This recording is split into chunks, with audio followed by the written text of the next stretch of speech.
Dr. Kaushik Guha, an accomplished academic and researcher, earned his BTech in Electronics and Communication Engineering in 2005 and MTech in Electronics and Communication Engineering, RF Microwaves, in 2007. He completed his PhD at NIT Silchar in 2016 and currently serves as the head of the Department of Electronics and Communication Engineering at the National Institute of Technology, Silchar. With a notable academic journey, Dr. Guha previously held position at Haldia Institute of Technology and served as a visiting faculty at NIT Mizoram. Recognized for his excellence in technology and research, he received the Distinguished Faculty Award in 2021 and the IETE-RS Kanpur Award in 2022 for outstanding contribution to medical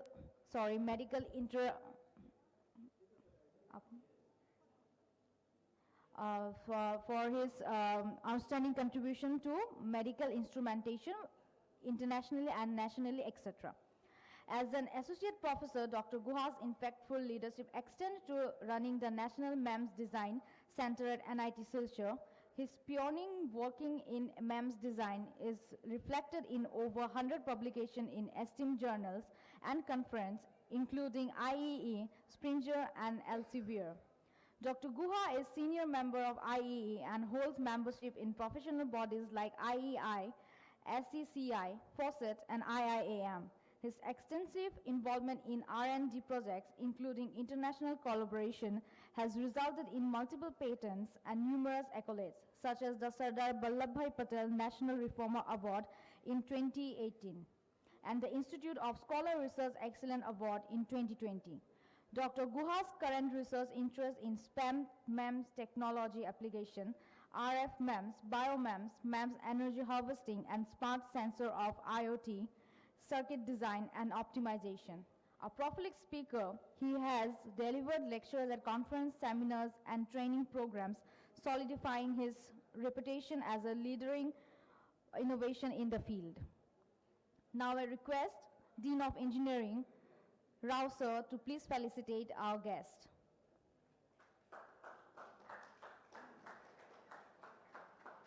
I request all the volunteers to come forward.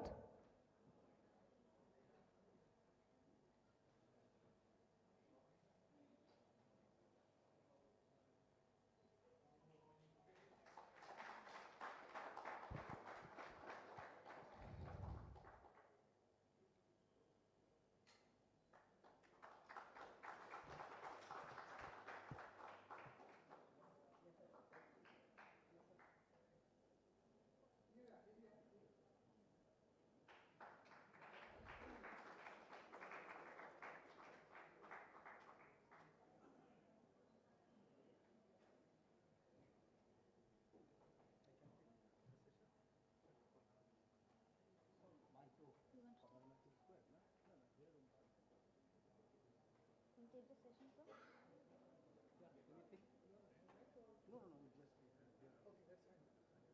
Now I request Dr. Kaushik Guha sir to please take the session.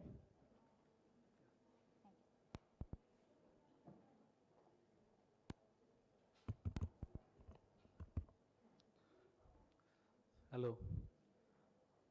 Good morning. Thank you. Thank you for the nice introduction and my honor and privilege.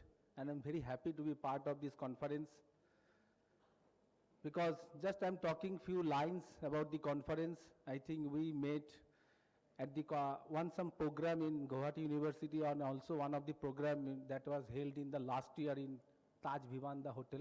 In another conference, I was also invited as a speaker. Then we are thinking about the Dr. Misro, Professor Sharma was speaking about the conference. Then I also thought, okay, so it will be a good opportunity to come down again and to start some collaboration, to start some research work jointly with NIT Silchar. So I think the day has come, and today actually I am here in front of you to deliver very brief overview of this, of my research areas, what actually we are doing on the NIT Silchar, what my students are doing, Just give you the overview because the time is very short. Within 15 to 20 minutes, we cannot cover the entire research and core research part. So I thanks the organizing committee of this conference, ICASDIGT in Downtown University in Guwahati. Thank all the organizers, Dr. Misro, Professor Sharma, for their kind invitation to me. And I am also feel very happy to be standing before you in this forum. So I think you have already seen the title actually. So the title may seem like offbeat type of thing. It is implantable bioartificial kidney and the new era in the biomedical engineering research. So maybe you can feel that why I'm talking about the kidneys like that, because in earlier days or generally we people, the engineering and technologies, we think that the kidney, heart, lungs, all are actually under the medical perspective. The medical professionals can talk about lots and lots, modes, kidney, heart, functions, lungs. But now the day has come, it is not like that. Ladies and gentlemen, the young students, the young researchers, young aspirants, now actually the technology has come to a position where engineering, technologists, medical professionals, industry partners can collaborate, can work together for a novel and innovative solution. And that is very, very pertinent and very relevant. And one of the very most important applications, that is human health care to the common benefit of the common people to our society. So with this aim actually, we have started the research on this domain very, I think, new, maybe almost 4 to 5 years back. So just now, I would like to highlight why actually it has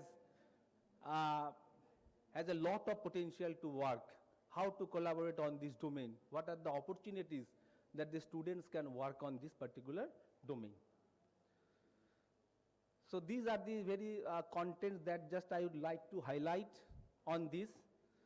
Obviously there are some, because if you embark on this biomedical research, then you have to learn and study the physiology of the human organs, all the biology, biotechnological part. So that's why the role of kidney, then kidney disease, statistics also very important, and especially in the northeastern region perspective. What are the kidney diseases, okay, and how the kidney disease has spreaded across the country and especially in the northeast and Assam. Then there are some kidney replacement therapy and technology. Some of the approach, cell-based and non-cell-based approach. Then our research perspective on this particular domain. What are the interdisciplinary contribution that can happen? We can welcome the experts from the others and various fields of science and engineering branches to collaborate on this topic. Then very recent emerging technology that has come, that is called digital twin technology. I think you have heard the name. And how the digital twin technology also can help together, can aid your research on this particular domain. So you can see the human body, because I think whenever we do some, take some example of an engineering system, the most and precious engineering system is the human body, that I can say. The God has made the human body in such a way and so nicely. Everything is there in our human body and all things are synergistically and systematically happening. You do not need to control. It is automatically controlled. Everything is automatically controlled. So that is the one of the good example of our sophisticated engineering system and engineering technology, our own human body. So in the human body, we know that the human body consisting of the cells, some of the living cells, extracellular materials, tissues, organs and systems, everything that we have studied in the biology, but slowly we have also forgotten because we are not dealing with this part of things. So that's why, but again we have to study, again we have to come back to this if you want to work on this very interesting, this domain. The human body consists mainly of the water and of organic compounds, lipids, proteins, carbohydrates and nucleic acids. Then water is found in the most part of the human body that is composed of by the water. So around 60% water actually consumes the human body part. So in the human body, if you think that around 100%, then 60% will be the water. So water plays a major chemistry here actually. All the fluids, plasma, transport mechanism happens with the help of the water. So that's why obviously the water flow, the microfluidic, fluid dynamics, okay, nanofluidics, these things are very, very important. These things are very, very important to study and to apply the knowledge. Just talking about the role of kidney, because there are so many organs. Not only kidney, is heart, lungs, and other organs also are there. But kidney is one such kind of organ. It is doing actually many, many works silently. We never knows, or suppose it is not in our interest, maybe we cannot or do not want to know. But if you study, like the medical doctors, that what kidney does, what is the role of kidney, then you will be amazed. How one small bean-shaped organ can do these multiple jobs at the same time. And what are the jobs? The filtering waste products, excess fluids and toxins from the blood. That is the most important function of the kidney, because in our kidney, it filters the wasteful blood and excretes the waste product in the form of urine and other some malicious products. Then it can regulate the electrolyte balance. It can regulate the homeostasis, status. It is called in the acid-base balance in the body. That is very, very important. In our human body, the acidic solution and the balance and the basic, these two things should be in a proper order, actually in the proportionately. If there is a disbalance actually occurs, then it will create a disturbance in the human health system, and that it will lead to some kind of the malfunction of the body and kidney, and then you have to go to the doctor, nephrologist who will do some checking and prescribe some medicines and like that. Then the maintaining the blood pressure also, it is very important. So kidney also playing a role to maintain our blood pressure. Then the stimulating the red blood cell production. Kidney produces some kind of hormone, it is called EPO, that can stimulate our red blood cells, and the red blood cells are required for carrying the oxygenated blood, that we know. So through these red blood cells actually, all the cells and organs actually are supplied with the oxygen. So that's why the generation of red blood cell or production of red blood cell is very, very important for our human body. Balancing fluid levels, removing drugs and metabolic waste, activating vitamin D, and regulating acid-base balance. So these are all such kind of, and other also, there are some secondary works are also there. So you can enlist a number of functions that the kidney actually is doing all the day, throughout the day. The kidney can filter about 180 liter water per day. So 180 liter water per day the kidney can filter, and it is doing. So 180 liter is not a small thing, I think it is a huge, okay, the 180 liter. And out of the 180 liter, around 1.5 to 2 liter the kidney can excrete the waste as in form of urine or something like that. So what are the other filtered products?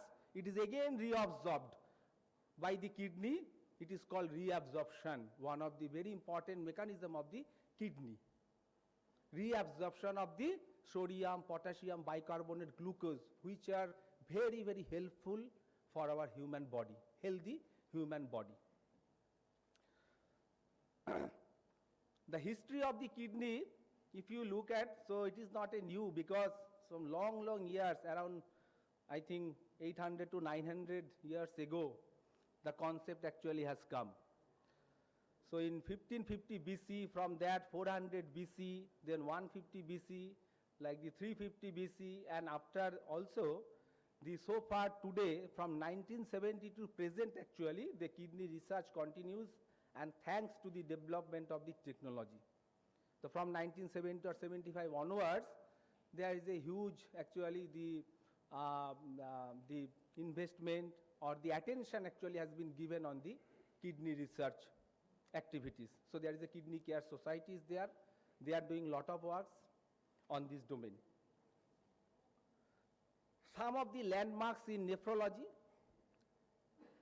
You can see the picture of William Johann Kolff. If you can Google it out, you can see he is called the father of nephrology.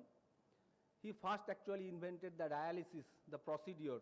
I think so many people nowadays are supported by the dialysis, the kidney failure, chronic kidney disease, ESRD, end-stage renal disease. Okay, then there is the only way to survive is the dialysis. The dialysis is very painful. It's not a very easy. Okay, then you have to go, I think, weekly 2 to 3 times to the nearby hospital or centers. Then you have to put all this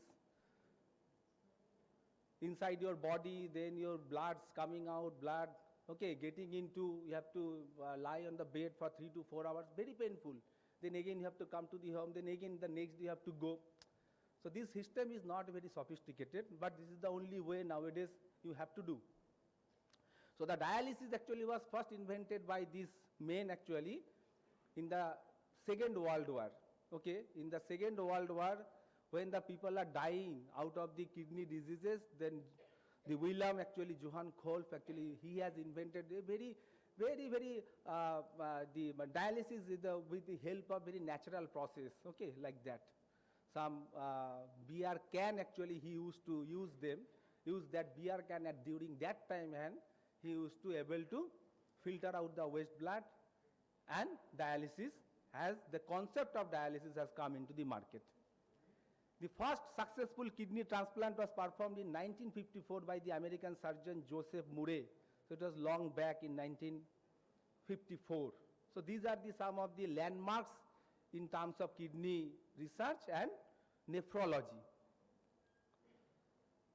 So this is the kidney disease statistics. So you can see, you may wonder, so how actually the kidney diseases are spreading across the globe, not only in India. Obviously, we'll see our Indian scenario. So you can see that about 37 million US adults are estimated to have CKD, and most are undiagnosed. 40% of people with severely reduced kidney function, not on dialysis, are not aware of having CKD. Suppose we are having CKD, we do not know, because it is like a slow poisoning. I think we used to tell, no, that is a slow poisoning means what? It is slowly actually it will spread into the body. When it will come out as a form of end-stage renal disease, then actually you will come to know that your kidney is not working. You will go to the doctor. Doctor will do some test. Then he will see some creatinine levels, some urine analysis like that then. Now then you can get to know, okay, so my kidney is malfunctioning and not working properly. So CKD is such a disease, that chronic kidney disease, it will slowly spreads, but you cannot know what is actually inside that. Every 24 hours, 360 people being dialysis treatment for kidney failure. So these are all the scenario, and in the, what is the northeast part? Because obviously we are staying in the northeast, we are serving our region in the northeastern region, so obviously we have some moral responsibility to do some for our local people. So for that we have to know what is the kidney disease scenario especially in the northeast and the Assam. So we can see that the prevalence of CKD in northeastern region is estimated to be around 12 to 15%, which is higher than the national average of 10 to 12%. And this had been said by a very eminent nephrologist of this part in Assam, Dr. Pronomita Kolita. He is a chief consultant nephrologist at a leading city hospital. I think she is now in GNRC, maybe in Guwahati. So now it is a very alarming stage. Okay, so we are not happy to see this type of statistics, okay, in front of the screen. There is a severe shortage of the dialysis delivery. because shortage of skilled manpower varies across the states. You can see that nearly half of the nation has less than 100 nephrologists available in the state, indicating a severe shortage of skilled professionals. In the Assam also you can find out here. So only 25 nephrologists are there. So nephrologists generally is very few. You can find so many other specialists in the medical professionals, but nephrology is not a very common. In Silchar also I could not find, maybe hardly one. In Kolkata also there are maybe around 25 to 30 nephrologists. In Assam also 25. But your demand is very high. So many kidney patients, only 25, 30 nephrologists. Obviously there is a severe shortage. So this is the estimated gap in the dialysis delivery. So this is the state-wise record. You can see that the Assam is also there. In the Assam, the total number of dialysis machine, it is 445. And estimated new ESRD patients added every year in respect of Assam, it is 5347. So 12 patients per dialysis machine. So one dialysis machine can serve here, actually serving the purpose of 12 patients. So now day by day patients are increasing, so obviously shortage of the dialysis delivery. So what are the kidney replacement therapy? So these are the some very useful and very popular nowadays. Okay, this type of replacement technology that doctors are prescribing, that hemodialysis method. It is the blood is filtered through the machine to remove waste products and excess fluids, mimicking the kidney's filtration function. So if your kidney is not working well, then you have to make some management outside the body so that it can mimic some of the functions of your kidney. Mainly, it can remove the waste-filled blood and excrete the waste out of the blood, and purified blood again will be supplied to your human body. So these things can be externally done, but not at that very high precision. With the hemodialysis, you can only filter the waste-filled blood, but kidney cannot do only this function. We have seen there are so many other functions are performed by the kidney. Not all these functions are performed by this method. So that is, of course, this is not the ultimate solution. Another is the method that is called peritoneal dialysis. It is a painful, where the abdominal cavity, actually you have to put a cavity type of things, okay, inside the abdominal, and where it absorbs the waste products and excess fluid before being drained out. So PD treatment is yet to take off because it requires the knowledge, okay, the awareness, the education about that. So hemodialysis becomes very popular. In peritoneal dialysis, not so popular in our Indian scenario. I think people are getting trained on this perspective so that the people can do their dialysis in their home at their own. They do not need to depend on the dialysis center. So some of the evolution of dialysis machine, automated volume control dialysis in 1960, you can see there is a big chamber in the earlier days. So it's a big setup like that, dialysis machine. Now when the days has passing by, in 1980, this is a modern regular dialysis machine. Also, this is a big, so many control function, the display units like that. And this is the very recent and miniature version of the dialysis machines, that is in the 2000 also that. So there are different generation, the different dialysis machines are coming up. So in the recent dialysis machine also you can see the portable dialysis machine in the home. It can be installed and you can monitor by your own. So this is the portable hemodialysis machine. So the day by day people are doing research to decrease the size and weight so that it cannot be bulky like that. So there is a scope that people are doing the research. Also, we have recently submitted one project to the DST that we are also here proposing to build a low-cost dialysis machine with remote monitoring facilities, where the doctors or nephrology can monitor from their chamber using the cloud and AI and ML, and we can monitor all these levels in the dialysis machine. So the result is yet to come out, but we do not know, but we have submitted one proposal with the help of one nephrologist. Then the kidney transplantation is another procedure where you can surgically implant a healthy donor kidney to replace the deceased kidney, but there is a challenge to get the donor kidney because it is not so usual. Okay, so you have to afford a lot of money, you have to also afford a lot of time to get the donor kidney like that, and when even after successful transplant also that the doctors have seen that that is not 100% accurate, some mismatches occurs. So the new kidney also cannot work well with the body because human body is distinct with the distinct person. The kidney is one part, but it is attached to the other also organs, okay?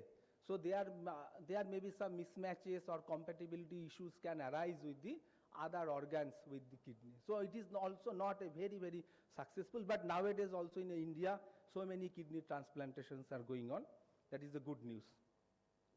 Some of the key facts that we can see that every year around 2,20,000 new patients develop kidney failure, 6,000 dialysis centers including upcoming ones, 34 million additional annual dialysis demand.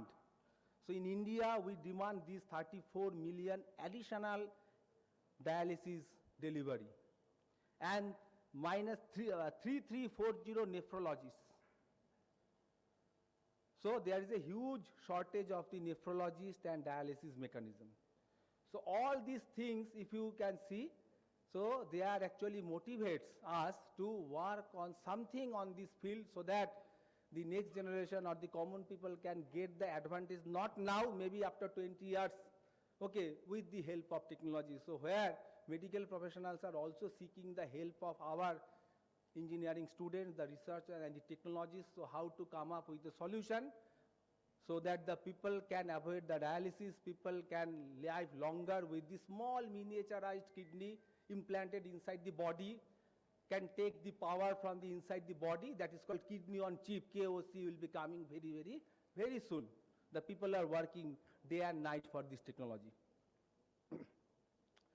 So this is one of the bioartificial kidneys, so that's why we have started work on this type of things where the technologies that can combine biological and the synthetic components to replicate some functions. So actually where we are first trying to replicate the kidney functions. So we have tried to mimic the reabsorption function, we have tried to mimic the glomerulus function of our kidney, how to make a barrier, how to filter out the waste, how to reabsorb all the proteins and glucose inside back to the body from the blood. So we have started something on this. So this is the implantable bioartificial kidney, and one man that I should always, that actually we should remember actually, he is doing lot of work, that is Shubho Roy. He is from University of California, San Francisco. Actually he and his team actually doing lot of work on this technology, the kidney on chip technology. So these are the some of the figures on that, some bioartificial kidneys. Wearable artificial kidney, you can see the wearable artificial kidney like big bulky type of things, but it is not the solution because you cannot wear this type of device and can go everywhere. So you have to make it something small and miniature so that you can feel comfortable. So obviously there is a scope to get it miniaturization. So this is the bioartificial. So just I will now go to these two type of approach actually are generally there. One is the cell-based and another is the non-cell-based. The cell-based approach generally utilizes the living cells, and all the biotechnology people are doing, those who are doing the biological research, the pure biology, the living cells, you have to culture, you have to maintain everything. So that is one way. Another way is the non-cell-based approach. So non-cell-based approach is that here actually you do not require the living cells, rather we can make the environment inside the cell by some artificial way and with the help of the technology. That means you have to make some cavity, some pump with the help of microfluidics. Then you have to analyze the fluid flow. Then you have to pay attention to the what are the materials that can fit together, the biomaterials. Then how you can make this risk of immune rejection and the potential for the long-term durability. So the transport properties of the glomerulus and the renal tubules can be worked, okay? So that is the one very good, actually very interesting domain of the microfluidics and nanofluidics that actually can play here to mimic this type of functions of the kidney. So our research in that domain, so we have started something long back, I think not 5 to 6 years back. We have tried to mimic the proximal convoluted tubule. The PCT mainly works to reabsorb the products from the blood again to the body. We have made some of these on these perspectives and did some experimentation, find some good results, published something also in the journal. So you can go through that one. Then now actually we are working on the glomerular filtration barrier. So we are trying to actually be mimicking the glomerular ultrafiltration. So how because the job of the glomerulus is to filter out the is to behave as the ultrafiltration, because the kidney in the blood there are so many components, sodium, potassium, and each sizes of the components varies. So you have to make a very selective filtering that is called ultrafiltration. And we are trying to mimic with the help of microfluidics and mechanical engineering concepts. So some of the works have been, we are doing, and it is submitted in the journal. Till now it is not published. So this is the methodology or hypothesis and implementation actually we are following. So the study of kidney disease, so that can be important for any young researchers, those who want to take the research on this domain. So obviously there is a huge role of the doctors and medical professionals, because without the help of the medical professionals or the nephrologist, neurologist, urologist, you cannot move ahead, obviously. So these are the steps that we are doing the simulation using COMSOL mainly. Then we are also trying to develop some mathematical, very good, robust mathematical model of entire kidney transport, because kidney transport is a very complex phenomena in the blood transport phenomena. We are trying to do some mathematical modeling on that. Then we are trying to optimize of the simulated structures, and then ultimately we will be doing the digital twin of the process structures using machine learning. So this is the one of the another project we have submitted to the India-Russia bilateral call of this actually with this domain. I do not know what will be the outcome, but we are hopeful that the project gets maybe accepted. So these are some of the novelties of the proposal. Basically, we are doing the non-cell-based approach because we do not have the biological labs or cell cultures like that, because it requires huge infrastructures, ethical performance, the clearance like that. So we are avoiding that, and we are doing the non-cell-based approach we are proposing. So now the main, actually, the core of this presentation, what is important, so how the interdisciplinary contribution, okay, can be we can expect from the other backgrounds on this research, because it requires the biomedical engineers, it is also requires the biology and the cell culture specialist, nephrologists, that means the medical professionals, immunologists also, then the material science experts can play a big role, because you have to choose the materials, whichever is durable, which one is biocompatible, long lasting, this type of materials also you have to, so because day by day the new biomaterials are coming up. Then bioinformatics and data science also plays a big role here, because you have a large data sets and you have to manage the data sets. So the data analysis also can be a part of this. Regulatory affairs also can part of this. Ethics and social sciences can be part of this. So this is a combined project. This is a combined project. So in a university, because all the branches are there, not only in engineering and science, so this type of research can connect you together in any big institutions or in university or in technological university also, so that everybody, because good and novel solution cannot be done by one group. It should be a contributory work from all other groups, all other engineering branches and science and technologies, commerce, arts, everywhere has to come and play together. Then we can obviously do something.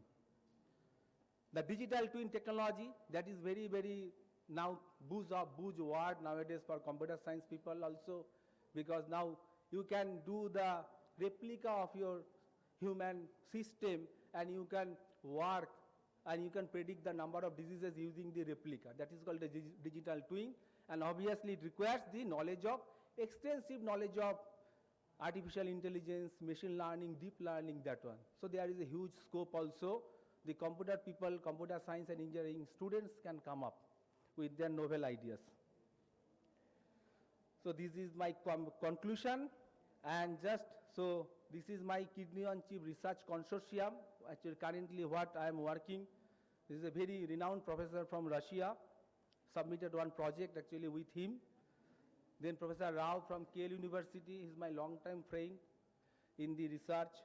Then Dr. Sengupta is a very renowned nephrologist and director of Nephrocare Private Limited. He is attached to NIT Silchar. We are doing lots of projects together, and also lots of projects are also in the pipeline. Then Professor Goel is very renowned microfluidics expert in BITS Pilani, Hyderabad. Dr. Dotto is very renowned urologist in Kolkata, RG Stone and Neurology and Laparoscopic Hospital. So there is a team actually I'm trying to develop with the actually the combination of the medical professionals and the academia. So this is my National MEMS Design Center, which I am leading since 2012. So mainly actually we do work, I do generally do work on the MEMS area. MEMS is also one kind of area where all the other science and engineering branches can come together and work. So that's why the MEMS is very, very interesting and interdisciplinary domain. There is a lot of scopes in this area. My students who are doing or who completed their PhD in the NMDC, NIT Silchar, these are my students, and Dr. Swagata is sitting here. She is also one of my PhD students. She did PhD in NIT Silchar under my supervision. So it is great to see the Swagata and the students in some university when you go for a talk. Then my students who are doing work in VLSI domain, I am also working some VLSI technology also. Some of them has got the degree, some of them are about to submit their PhD. These are the scopes for the future students. So RF MEMS, MEMS microfluidics, BioMEMS, energy harvesting. Also some opportunities are there for VLSI area also. So all the young researchers, students are welcome to join my family here, and we can start a good collaboration with Assam Downtown University and NIT Silchar. All these contributions are there in the ResearchGate on my website, also in the Google Scholar also, you can find it out. So these are the references, and this is the last slide. I intentionally kept it because this is very, very required. The global healthcare transformation. You see, there are various types of bands, and the health band, health to death, it is divided. So $0.3 per day you can invest for your fitness and wellness. If you do not think so, then you have to expend $3 per day for chronic disease management like diabetes, hypertension. If you also fail, then you have to pay $300 per day for COPD, heart, cancer, this type of failure. And then after complex chronic disease, in acute care disease, we have to pay $3,000 per day. So now this is the time we should think and we should confine ourselves in the first band, that is $0.3 per day. So we have to take the help from the technology so that we can never go to the other bands, okay, at the last stage, and we can prevent and we can take the precautionary measures at the very, very fast instance. So that is my intention. Thank you. Okay. So any questions or something maybe like that, because the time is short, you please write to me, or after the conference also we can discuss, because I am staying today also, tomorrow morning I will be leaving. Thank you so much.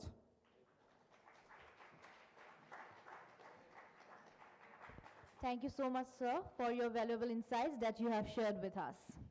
Now, we have with us another keynote speaker, Professor Vishwanath Sharma, sir. Professor, Professor Vishwanath Sharma joined the Jawaharlal Nehru Technology University, Hyderabad, India, as a lecturer and holds the position of professor since 2006. He taught courses for the undergraduate and graduate students in the area of thermal science. He has published more than 100 peer-reviewed articles in journals dealing with the thermal fluid problems in the problem of guiding 20 doctoral students. Professor Sharma worked as a full professor in the University of Technology, Petronas, and the University Malaysia, Pahang during 2009 to 2016. He has initiated experimental and theoretical studies with nanofluids since 2003 at the Center of Energy Science, Energy Studies, and later in the Faculty of Mechanical Engineering, University Malaysia, Pahang during 2009 to 2012. He was involved in various research projects sponsored by the university and the government of Malaysia. The University Malaysia, Pahang has bestowed the Best Researcher Award, Sandikia Bitara Award in 2011 for the contribution made in nanofluid heat transfer. He has been instrumental in obtaining USA and Malaysia patent and used the nanoparticles of the manufacture of medium density fiber boards. He is the chief editor of the book titled Engineering Application in Nanotechnology, published by the Swinger, and has authored book chapters of 2 other publishers. Professor Sharma has been on the board of studies for various programs in the state and outside. He is a life member of the Indian Society of Heat and Mass Transfer, High Energy Materials Research Society of India, fellow of the Institution of Engineers, etc. He has been the associate with the All India Council for Technical Education in the evolution of new engineering college in the country. Recently, Professor Sharma has delivered an invited keynote lecture in October 2016 at University Jamii Castellón de la Plana, Spain for NanoArc project review meeting funded under Horizon of 2020. So now I request our Dean of Engineering, Rao sir, to please felicitate our esteemed guest.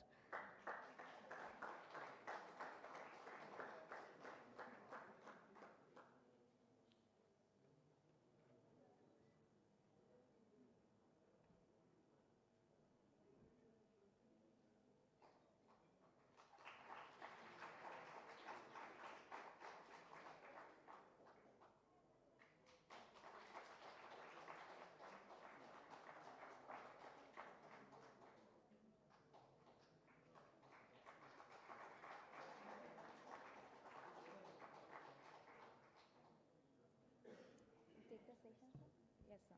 I request you to take the session, sir. Thank you, ma'am.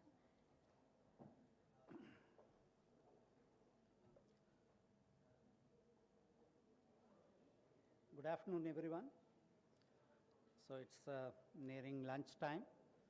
So I would like to quickly complete my presentation. Yesterday, is it okay? Is the volume okay? Yesterday, you have heard about nano lubrication by Professor Katiyar and one more Professor Sharma from Lucknow. He has spoken about the use of fluids in the area of manufacturing, how nanofluids can be utilized in the area of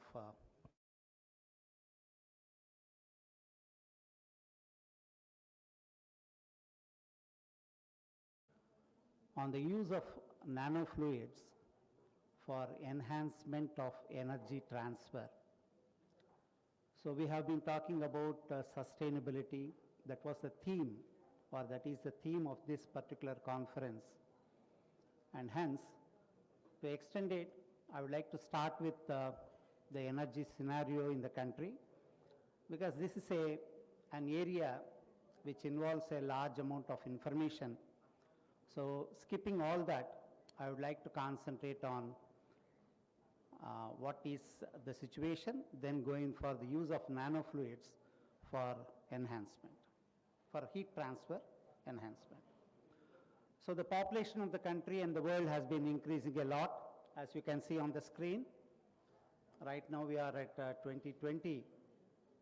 The total population of the country can go up to 1.6 billion according to the predictions. So this is the various age groups. The consequence of the increase in population reflects on the use of energy, requirement on the energy part. So we see that for our country, we have been concentrating mostly on coal, petroleum and natural gas. Of late, we have also increased the amount of biomass and the utilization of waste energy into useful thermal form. So this figure shows about the generation, the power generation mix, or which we call it as the energy mix, which we have been following, or most of the countries in the world has been following a similar structure.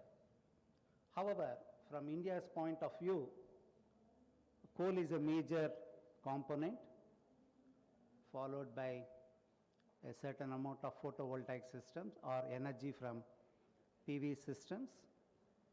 Then comes a small part with other renewables. Hydro, especially with respect to Assam, I find that hydel power is significant. I will be giving you some more data on that later. So with respect to oil, so we see that we have been importing a lot. The amount of oil that is obtained from the country, within the country and offshore, is not that high. So consequently, we import a lot of oil. I hope all of you are aware of the latest developments. We have been procuring oil from Russia, Saudi Arabia, UAE and other countries. The important thing is that, look at the data. I say that we are consuming about 5% of the total oil consumption of the country. That is, it comes to about 51 lakh barrels out of about 971 lakh barrels per day, which is quite a significant quantity. Compared to China, however, I don't think that we are very, very high. We are about half of what China is consuming. With regard to natural gas, the latest data that we could get is about 7 billion cubic feet of natural gas is being consumed in the country on a daily basis. And this, we utilize it for various requirements, not only with respect to power generation, we also use natural gas for fertilizers. I hope all of you are aware that fertilizers is important for our food production, refinery and other requirements. The consequence is that we have been consuming coal, oil, natural gas. So with year on year, the amount or the energy that is available per person, per capita energy consumption has been steadily increasing, and this data is up to about 2017-18. Later on we can see that it is much higher. We have been consuming a lot. The latest data says that the consumption of oil has come down and the consumption of gas has increased a bit. So all these three different forms, coal, oil and natural gas, has been utilized for electricity generation, we can see that we are about more than 2 lakh megawatt installed capacity.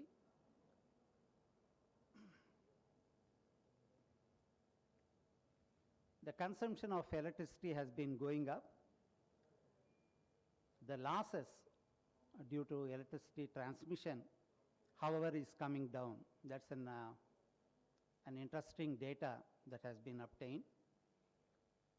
So we see that we have about 4 lakh megawatt installed capacity, and we produce, let me look into the data. You can see this line. The top line is the combined installed capacity, the green line, and the brown line indicates the utilities. For those of you students, utilities are meant for electricity generation from government sector for power distribution. Non-utilities is from that of the private sector, which is meant for their own consumption. So we have a lot of data. I would like you to concentrate on this first column. You have about 2 lakh, more than 2 lakhs from steam, the thermal energy. From the gas power stations, you have about 25,000 megawatt, and the total comes to about more than 2.5 lakhs. I'm not going into the non-utilities. Only from utilities point of view, we have more than about 2.5 lakh megawatt power generation. We also have a lot of reserves.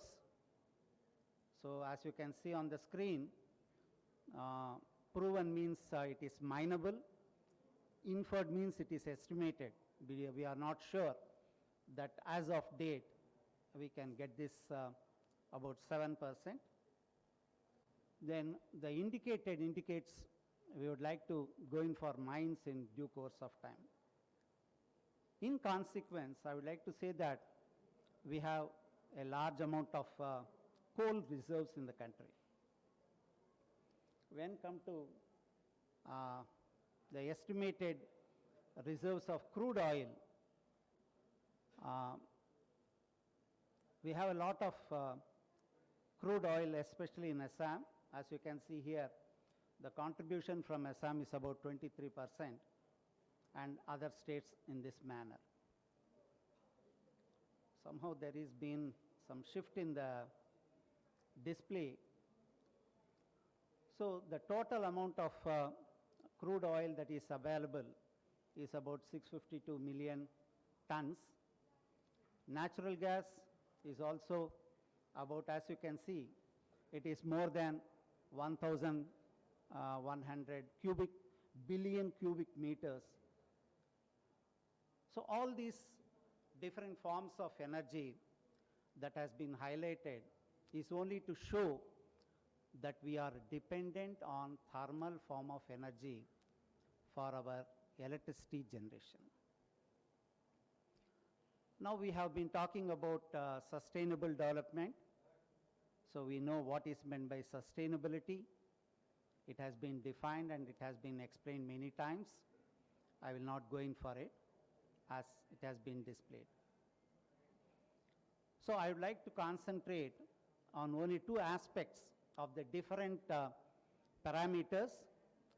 Some amount of renewable energy, what is the energy mix that we have been talking about, and how to improve the energy efficiency. Where does nanofluids come into the game, into our analysis or discussion? How to increase the efficiency, energy efficiency is of importance to us. So once again, we have seen that there has been a lot of progress in the electrification part, as more and more people are coming into the availability of electricity. So correspondingly, we have to go for increase in generation also. So that means more amount of thermal energy part. So we also have a large amount of renewable forms. So we have solar and wind. They constitute major. Hydro also, small and mini hydro plants we have at different places in the country. So wind makes a major part. You have different wind farms in the country, right from Kanyakumari district in Tamil Nadu to Maharashtra, that is on the west coast. You have a large number of wind farms. You also have the solar energy part. Here, when I am talking of solar, I am not referring to the solar thermal, but solar photovoltaic form of energy. You can see in Rajasthan, Karnataka, it is about 2000 megawatt, Rajasthan more than 2200 megawatt. And these are the major solar electricity generating plants that have been listed. There are many, in fact. It will be redundant for me to say all those things. Now coming to Assam, as you can see here, unfortunately, there has been some problem. So when I try to highlight, it is not getting displayed. So in Assam, you can see that hydel power plants constitute a significant amount of renewable energy.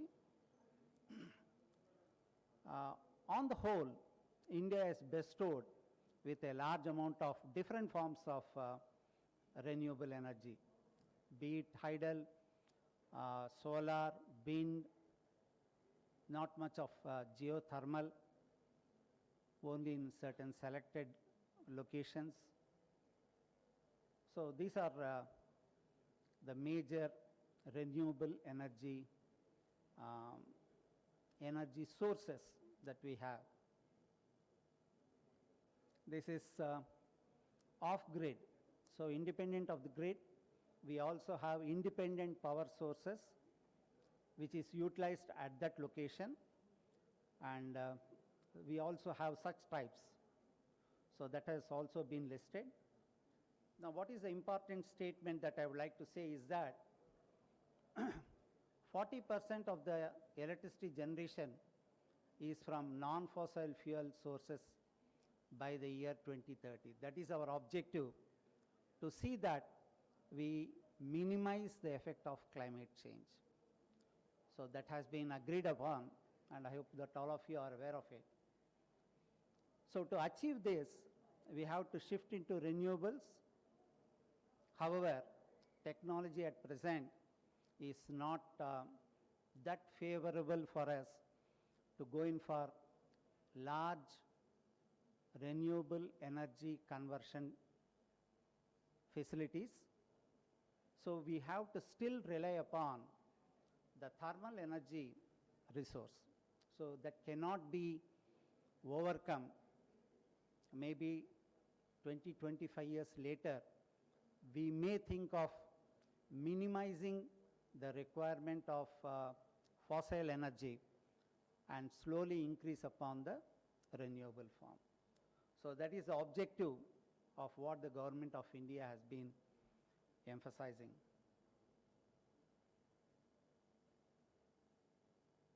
So we can see that this is one of the important statements. We have 4 lakh megawatts of installed capacity. So by the year 26, 27, so our requirements, the projected requirements are increasing. Right now we are at the 4 lakh megawatt capacity. By 26, 27, it may increase up to 6 lakh megawatt. It's not a small number. To install a thermal power plant, it will take a huge amount of time.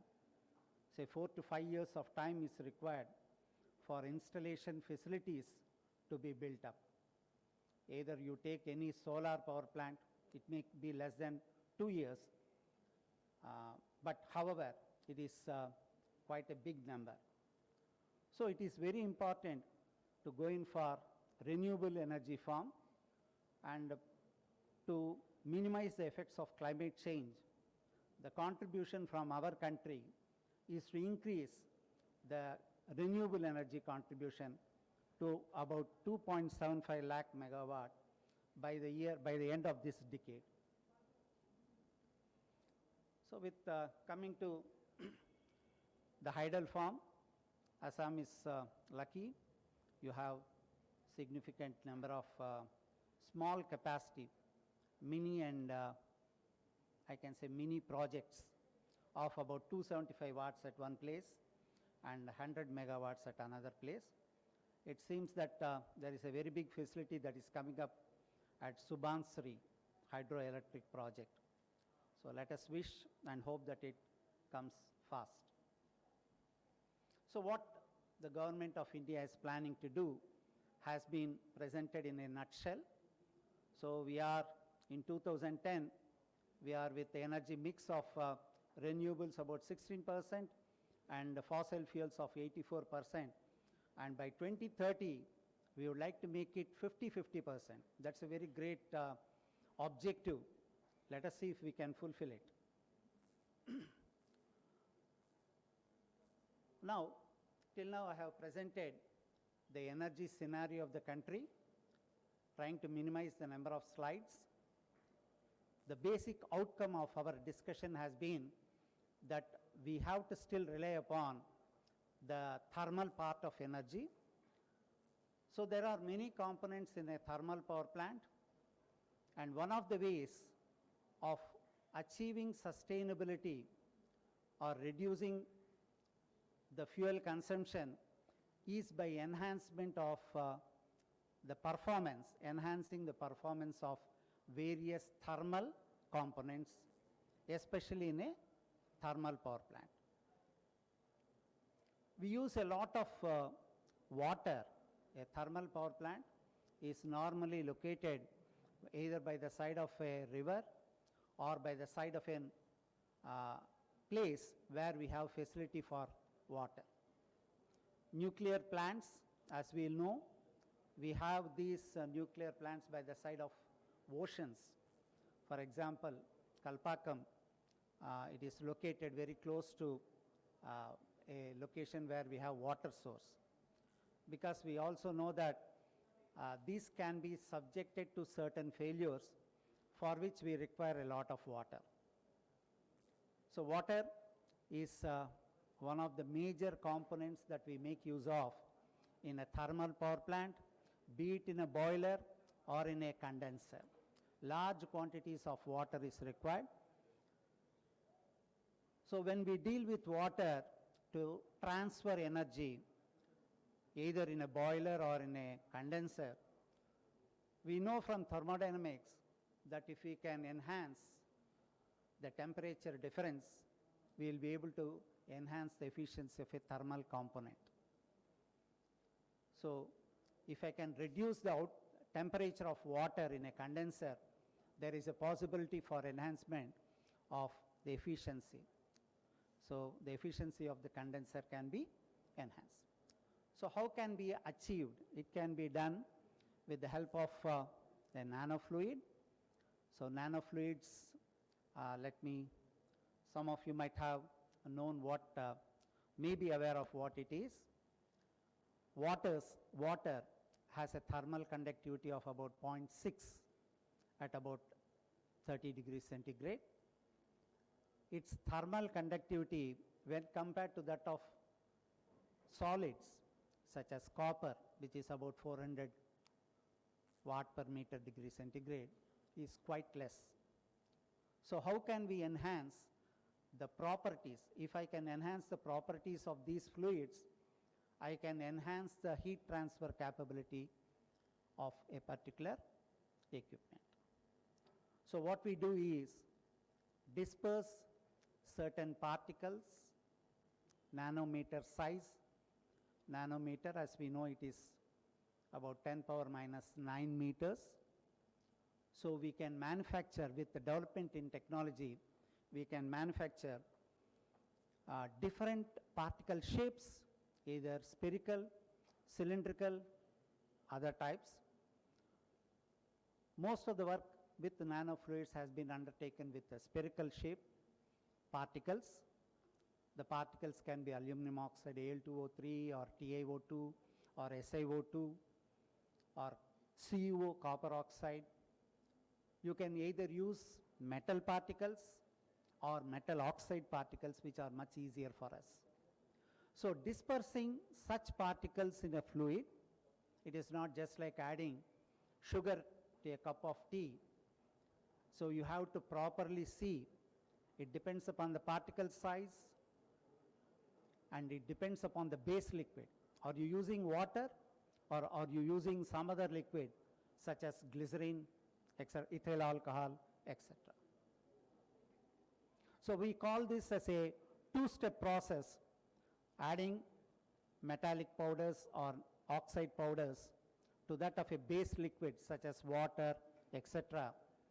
We call this addition as a two-step process that is commercially feasible and hence we adopt it. So with this fluid, many people have conducted. This work has been started around 1994, but there was not much work that has been done. Right from the year 2003 and onwards, some interest has been initiated, and slowly by the year 2010, most of the work has been done, and it is still continuing. So what happens when we disperse particles? The properties of these particles. So for a heat transfer, the capacity of a fluid is determined with 4 parameters. They are density, viscosity, specific heat, and thermal conductivity. When I disperse particles in a base fluid, I try to determine the properties of these fluids. I conduct it at different temperatures. The thermal conductivity enhancement or the viscosity enhancement changes with the temperature, with particle size, with the base liquid properties. So we have to undertake tests. There is no theoretical methods by which we can determine still today. So we do it, and we also have at different concentrations. When I add particles, more and more amount of particles, the properties, the thermal conductivity increases, but also the viscosity increases. The increase in viscosity is not advantageous from thermal transport point of view because it increases the pressure drop. So there should be a balance, and also it also depends upon the temperature. Keeping all these parameters in mind, so people have been conducting experiments. People characterize with the help of SEM, undertake experiments by using instruments to determine the properties independently.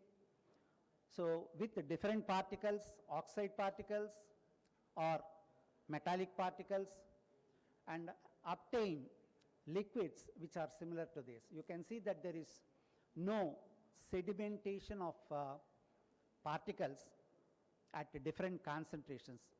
It has been missed here. So we have done it right from low concentration to the high concentration of 4%, but still there was no significant sedimentation of these particles over a period of time. So we also have done it with aluminum oxide. So we have to characterize, because it also depends upon the shape of the particle. We undertake such. We go for a lot of data regression. We require properties. So when we do it experimentally, there is also a possibility that we can do it with theoretical background. Most of the analysis has been done with FEM,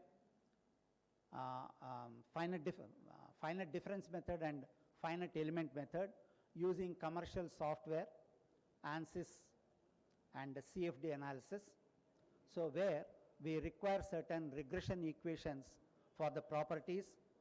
So using those properties, we can come across or develop regression equations useful for the analysis. So we conduct experiments by fabricating equipment. All these equipment cannot be obtained. We cannot go to the market and try to purchase. So we have to invariably go for the design and fabrication part. So the industry not only use it for the flow of a liquid in a plain tube, but also have different mechanisms for heat transfer enhancement. Mechanical students will be able to know that we also have what is called the twisted tapes, such as this. At the bottom I have shown you. So this we call it as a twisted tape. A lot of work has been done, documented in the literature. Then we go in for the experimental validation. So we have done it with different liquids. I know that this conference is meant to motivate you to go into certain research activities, for which I have to cut down the size of the presentation. So we go in for the validation of the basic data with base liquid water. Then we go in for different concentrations of the nanofluid. We can do it at one single temperature and at multiple temperatures, determine the heat transfer coefficients, look into, analyze the data, repeat the experiments again and again, at least 2 or 3 times, validate the experimental data. Please note that conducting an experiment is not an easy task. It requires a lot of man-hours, patience. The equipment goes bad, you won't be getting the temperatures. You have to go for recalibration of the thermocouples, whatnot. It will take at least 1 to 2 years for a PhD student to take the data from the experimental setup. So such a work has been done with the TiO2 and SiO2 nanoparticles at various concentrations. We have gone in up to a certain concentration of 3.5% by volume. So now we have a lot of data. We plot the data, we analyze the data. The important thing that I would like to present to you is that one may ask me, sir, what is the best combination? Should I increase the concentration? Should I change the base liquid? Now for a particular base liquid and a particular concentration, you have a particular enhancement of heat transfer coefficients. But as you can see here, I take an example of this SiO2 so that you can extend it to other liquids also. So when this square, solid square indicates that for water, but when I increase the concentration to 1%, it has increased 0.5 and 1 are very close to each other. When I further increase the concentration to 1.5, the open star symbol, it has increased. But when I go on increasing, but suddenly after 3% for 3.5% concentration, it has decreased.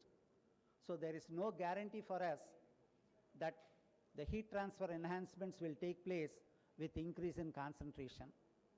The reason being the operating temperature. We have maintained the set temperature of the liquid to 30 degrees centigrade.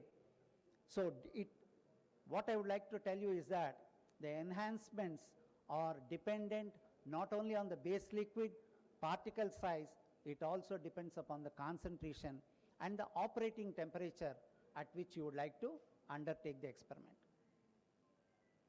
There are a large number of experimental data which is meant to compare between SiO2 and TiO2. I would like to skip this one because it is fast approaching lunchtime and there is some more presentations behind me. So you can see that we have also done it with the twisted tape.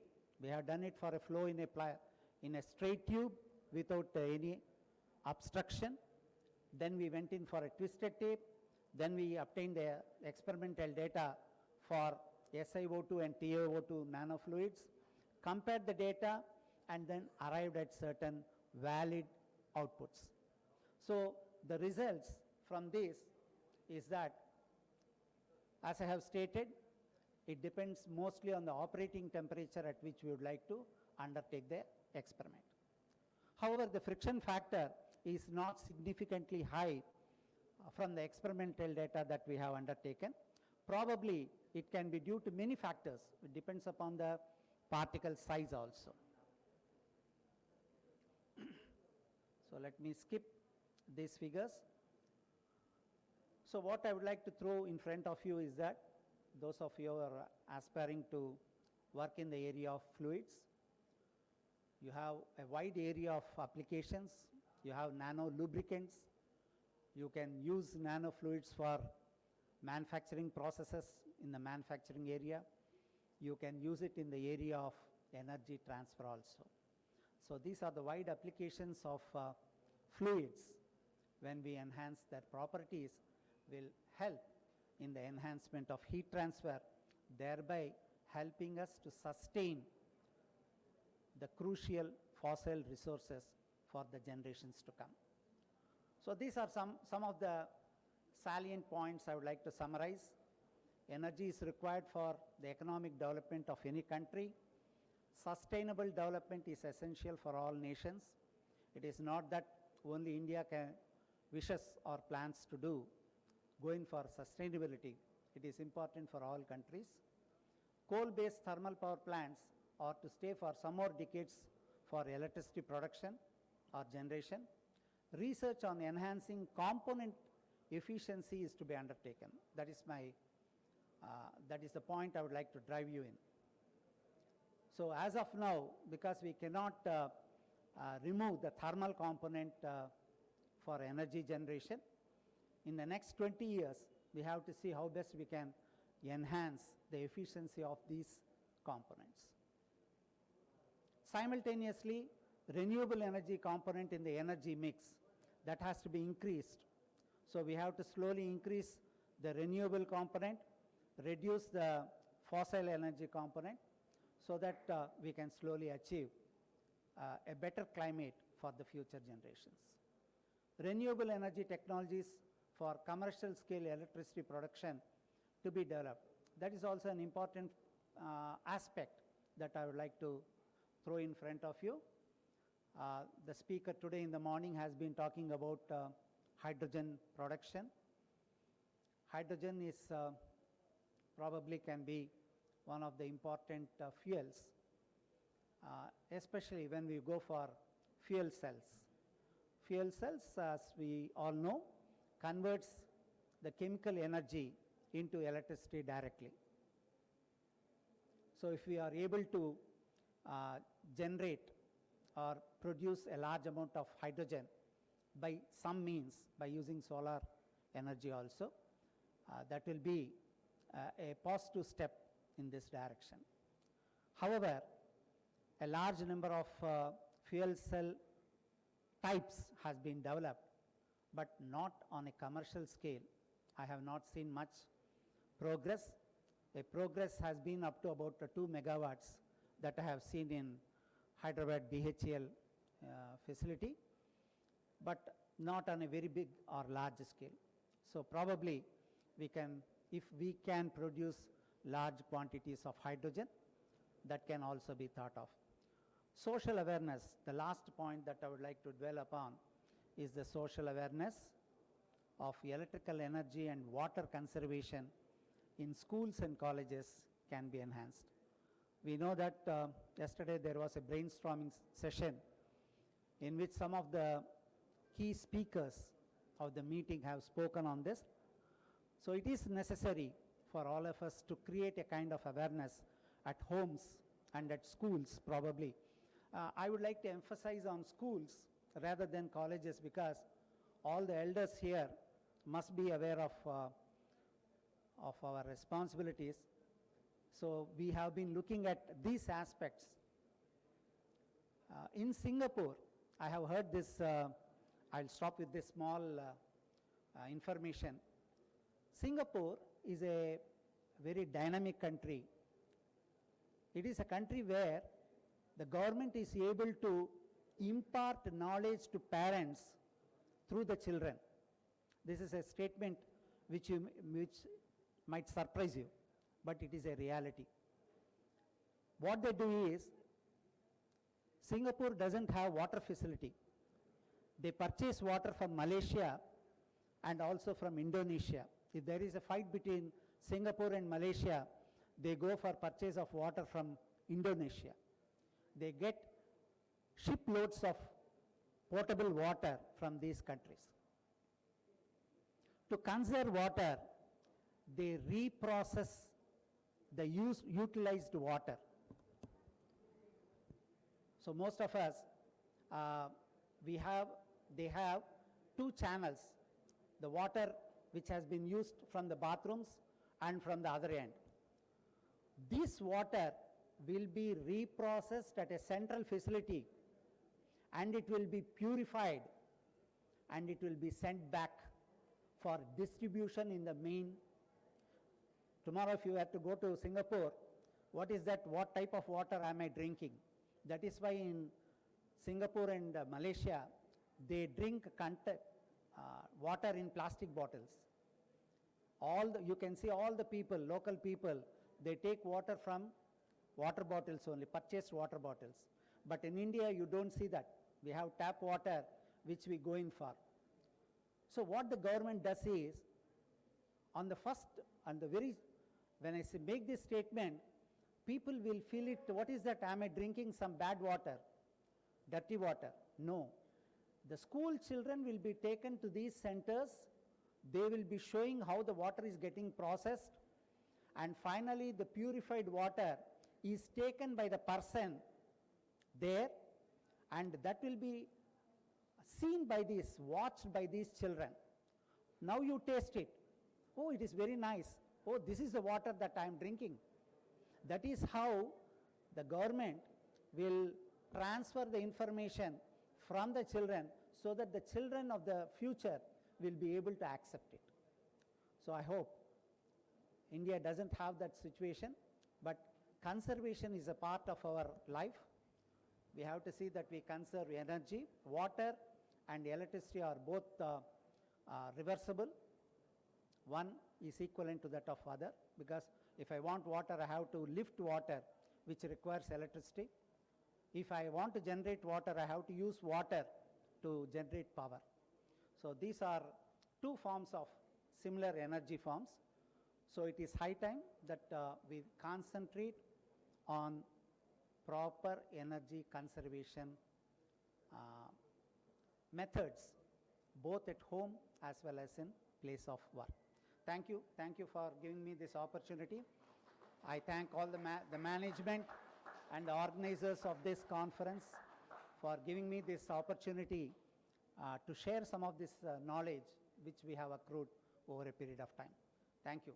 I thank Dr. Rao for inviting me to this conference.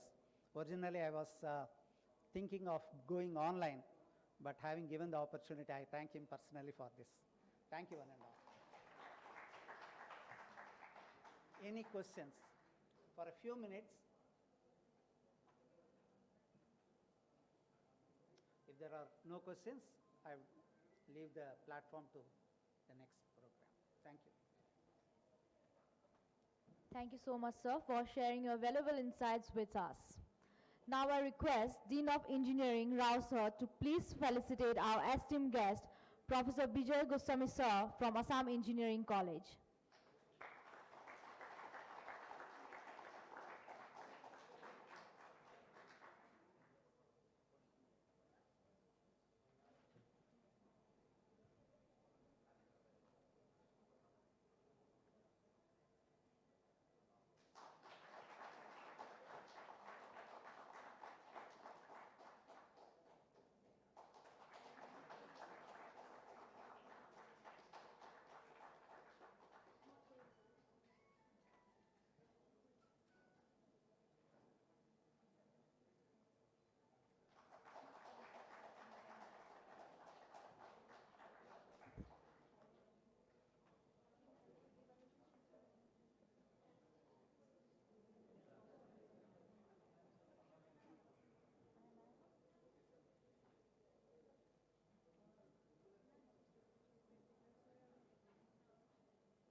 Thank you all. Next, we are moving to our technical session round. So we have our chair, Dr. Kaushik Guha sir, and Professor Bijay Goswami sir with us. They will be chairing our technical session. The paper IDs that are to be presented are 37, 83, 87, 88, 89, and 90. So the basic rule of this presentation is that you have to give your presentation for 7 minutes, and 3 minutes will be given for the question answer round. I request all the participants, whoever is presenting, to please stick to the time, as because after 6 minutes there will be a warning bell, and at 7 minutes there will be a final bell.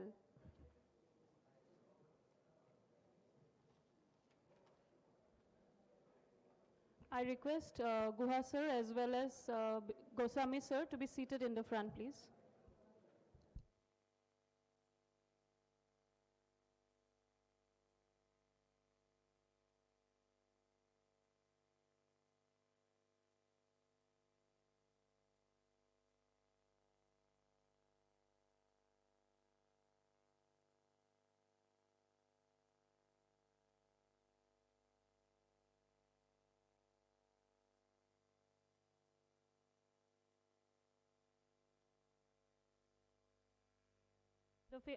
The first paper is paper ID 37. The title is Analysis of Noises Affecting Electrocardiogram for Efficient Arrhythmia Detection.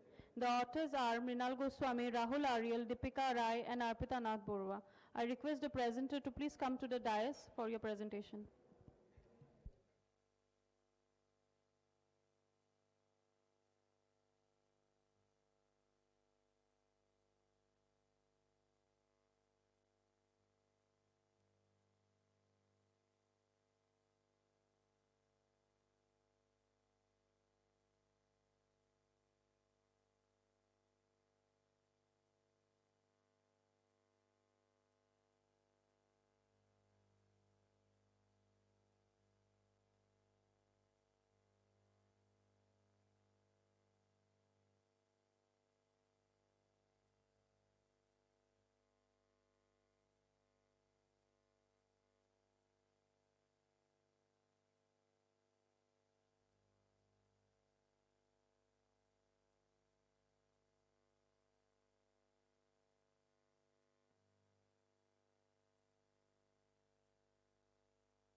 Good afternoon, everyone.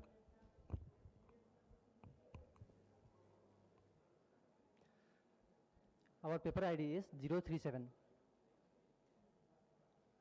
Respected all the delegates present here, member, and my dear friends.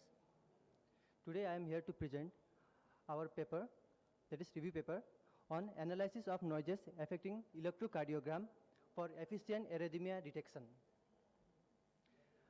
Along with me, my co-author, Deepika Rai, is also present here. Here is my table of content.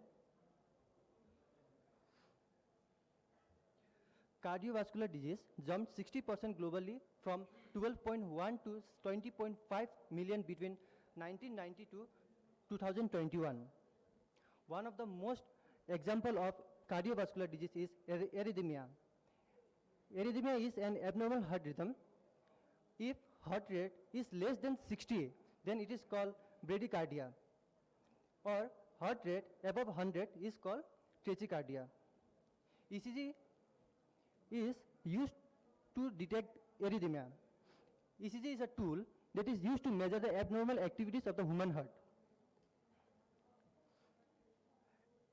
Arrhythmia, in simple word, is irregular heartbeat.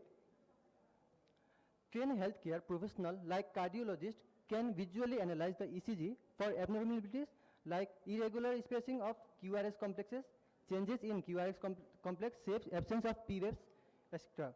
Some common types of arrhythmias are ventricular fibrillation, ventricular tachycardia, supraventricular tachycardia, atrial fibrillation, sinus tachycardia, and the bradycardia.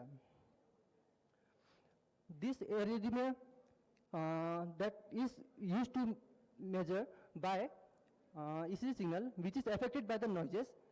Noise is ECG, in ECG refers to any unwanted interference or artifact which interferes with the signals and degrades the insights present in that signal. Here are the different type of noises present. The first one is the baseline vendor. Baseline vendor is produced when the patient takes breath. Its frequency ranges from 0 to 0.7 hertz. Here, the first one is the original ECG signal, and the second one is the noise signal, which consists of that baseline vendor's signal. And another one is the motion artifact. Motion artifact is caused or produced when there is a poor contact between the electrode and the woman's chest skin. Frequency ranging from 0.01 to 10 hertz. Power line interference. Frequency ranging from 50 hertz to 60 hertz. It is caused due to the electrical impulse that and the frequencies. And another one is the electromyogram. Electromyogram is caused due to the muscle contraction. At the time of that ECG, while taking ECG, that muscle will be contract, so it causes high frequency from 0 to 500 hertz. Here is our program statement. ECG signal consists of different kind of noises. Without removing these noises, we cannot find the insights present in it. So, this study aims to review recent advancement in the noise removal technique for ECG signal processing. Ultimately, improving the reliability of the ECG-based diagnosis will enhance patient care in cardiology. There are different types of method used for ECG denoising. Discrete Veblen transform denoising method. In discrete Veblen transform method, the signal is passed through the different types of filter, like high pass filter and the low pass filter. After that, the signal is downsampled. And another one is the cooperative filtering in of similar segment. The obtained array is filtered using the Savitsky-Golay method and the polynomial fitting method in two directions respectively. Improve NLMS-based adaptive denoising method. The LMS tends to convert faster, resulting in the higher steady-state error of an algorithm. As the signal consists of relative error and the steady error, so to overcome that, improved NLMS-based adaptive denoising method is used. Stationary wavelet transform. In stationary wavelet transform, the disadvantage of the discrete wavelet transform is overcome. Deep learning based denoising method. In deep learning, it is a supervised learning method which needs trained data to learn, and it is based on the autoencoder that consists of both encoder and the decoder. And the last one is the convolutional autoencoder. It is an unsupervised learning which trains itself by loss function. It consists of generator and the discriminator. Dataset used is used from the MIT BIS from PhysioNet. The different noises such as electrode motion, baseline vendor, and the muscle artifact were collected in .mat format, and we used MATLAB for processing this. After examining this method described, we found the SNR of the different proposed method as mentioned. The SNR of an input signal is 10 dB in the stationary wavelet, and by using that stationary wavelet transform, we get 48.56 dB to 49.99 dB. And similarly, using different method, we get the different SNR. At last, by reviewing different paper, we got that the analysis of a cardiology disease supported ECG signal has 4 main steps: pre-processing, feature extraction, feature selection, and the classification. Stationary wavelet method provides us the most accurate clean signals like the original signal. Here is the references that I have taken. Thank you. Now I have opened the floor for questions. Thank you.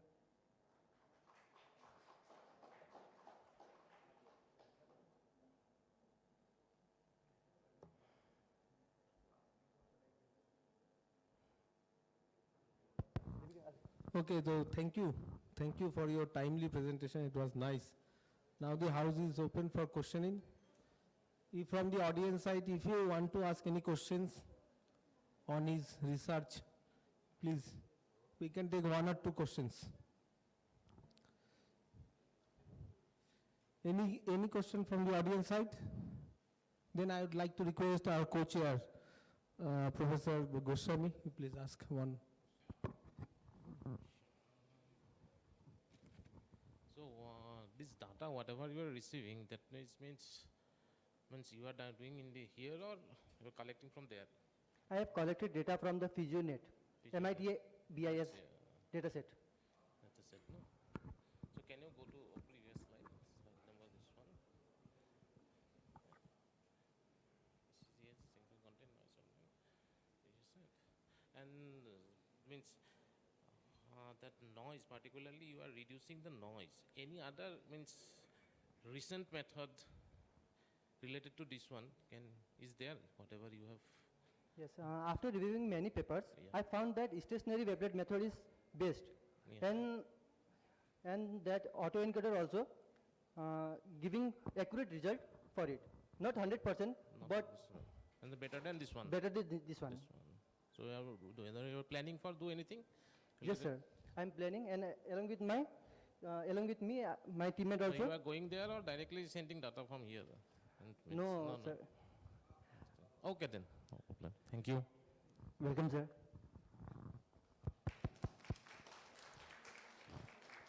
Just one question. So, what is the main conclusion of your study? I think you have compared the signal to noise ratio. Yes. So, what is the inference from the table? Can you go back to the table? Yeah, so SNR of input and SNR of output signal. Input it is 10 dB, stationary WT, and then output is 48.56 dB. So what is the reason behind it? Why? Sir, as signal to noise ratio is indirectly proportional to the noise, higher the SNR value, the higher will be the noise. So higher the SNR value, higher will be the accurate result. Sorry.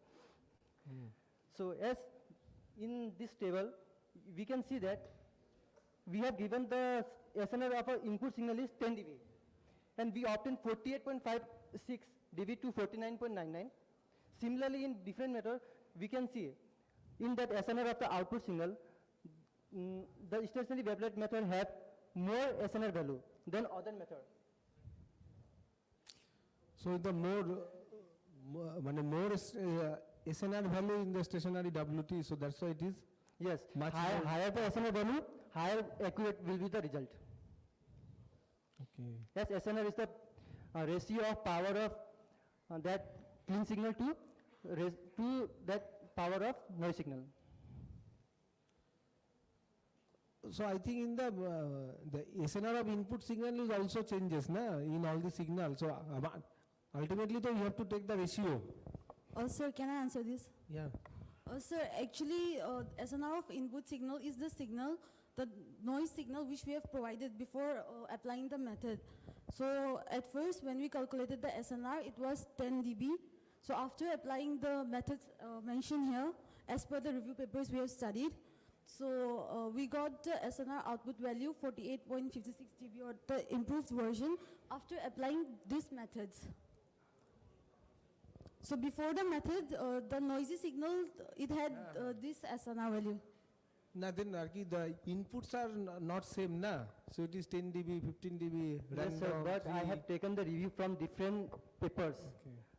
So it is different from because I have done literature review only. I have not done any work on it. Sir, since it was a review paper, we had to go through the Okay. methods they have followed. So we have to just validate it. So we followed the way they did, and then that was the review which we got. I have taken the result from different We are papers. planning to take this paper further. So in our paper, we are like trying to use 2 or 3 methods from here. So in that, we'll be using it according to our way, like using the same input signal for all the methods. But since it was a review, we validated using our authors. the previous authors. Okay, so later on when you will do your own work, you try to compare with the same level of input signal. Yeah, sure, Okay. sir. Then what will be the output? Accordingly, then you can conclude. So this method is best fitted Yes, sir. for my research. Huh? Sure, Okay, sir. sir. Thank you. Thank you, sir. Thank you, sir. Thank you for your insights.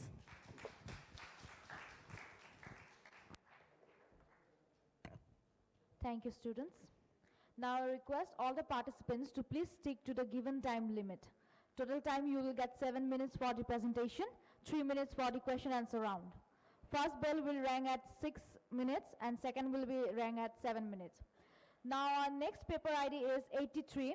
Authors are Gunajit Kalita, Navajit Saikia and Amit Sarban Bora. Title is A Design Approach for Reversible SR and D Flip-Flop. I request the participants to please come on the stage.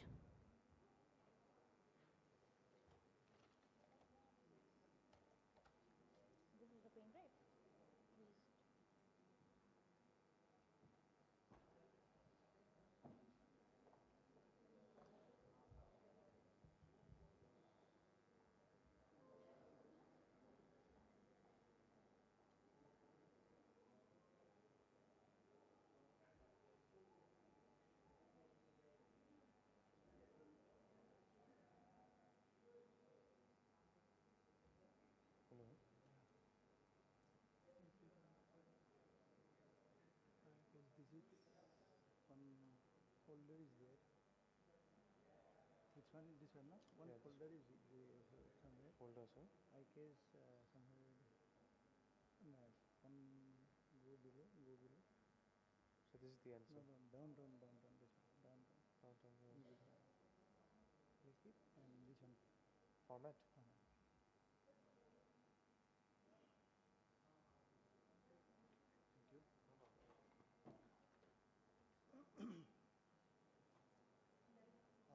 Good afternoon, everyone.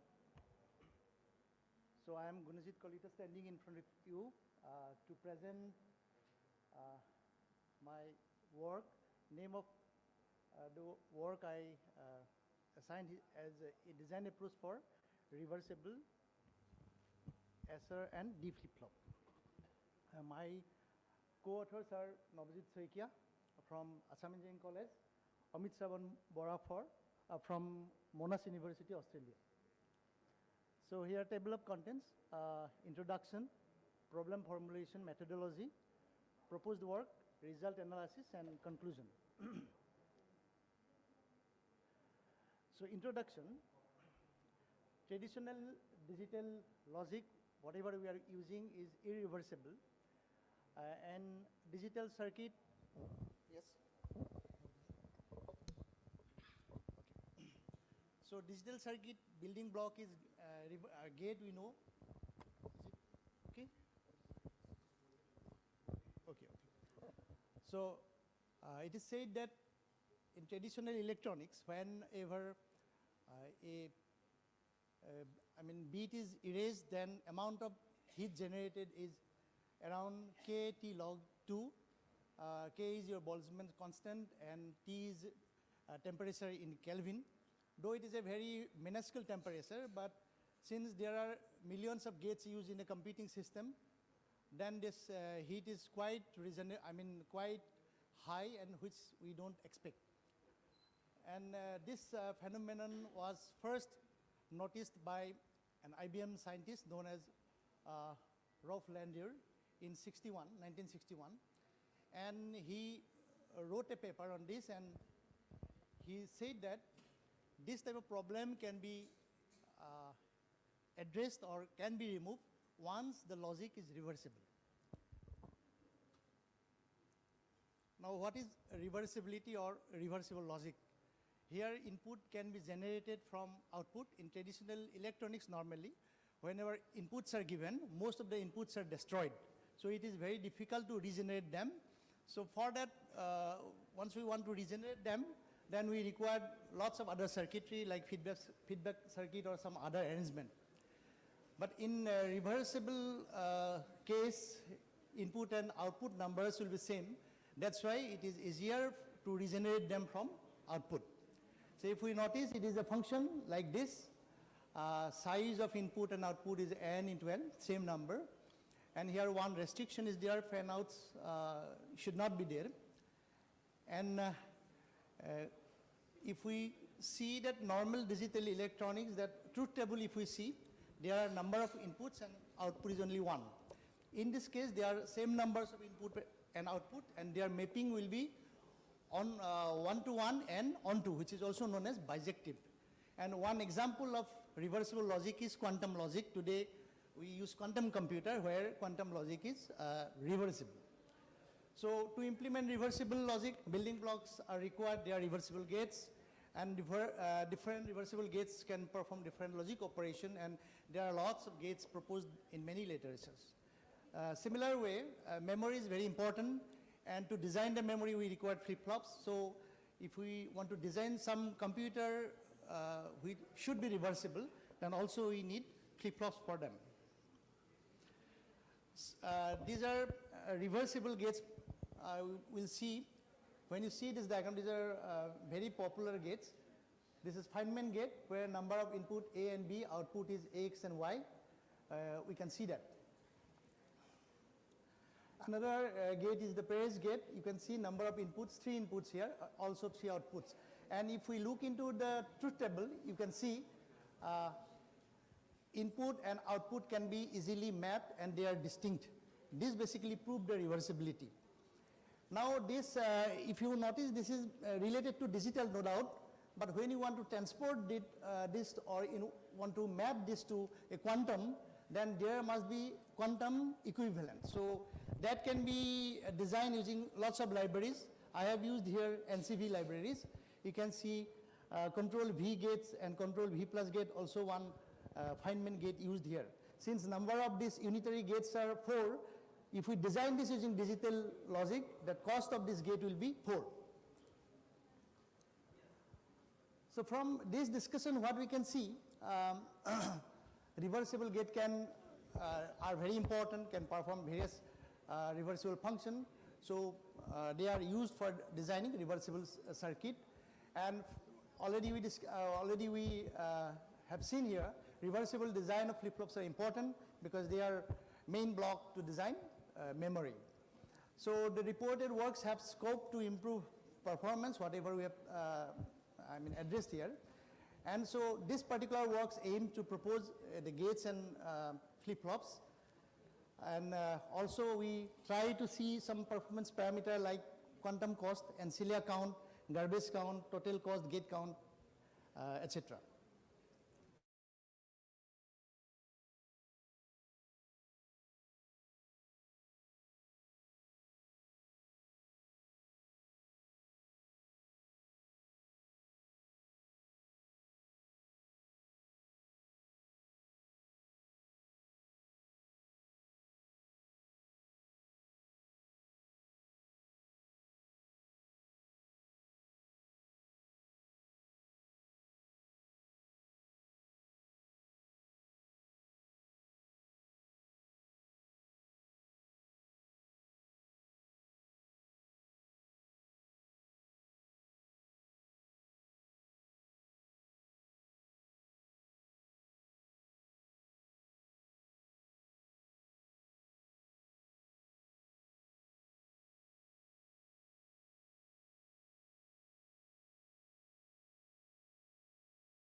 cryptography, and signal processing. Why? Because if we have seen that number of inputs and outputs are same, that's why it will be easier for us to do that. Okay, but so if there is a delay is a problem, so can we compromise with the delay in that case? We can't compromise if we want. Then we have to choose, alter the technology like some other technology I mentioned. QCA, like that. Maybe QC or directly quantum technology, which is not that much available, but we can use that. Okay, thank you.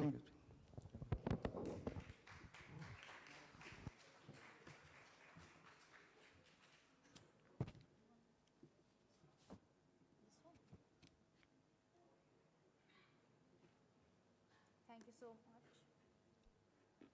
Thank you so much.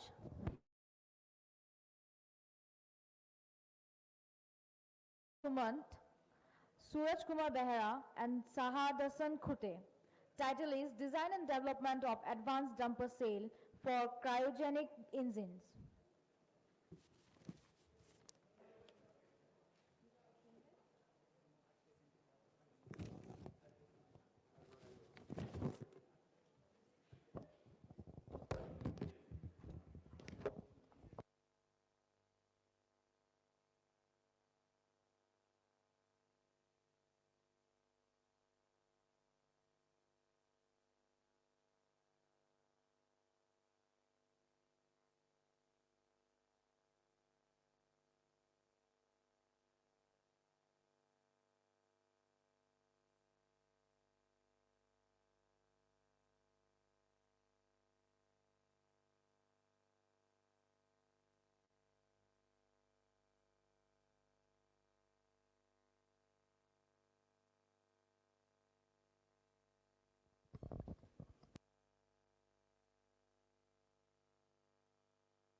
Okay.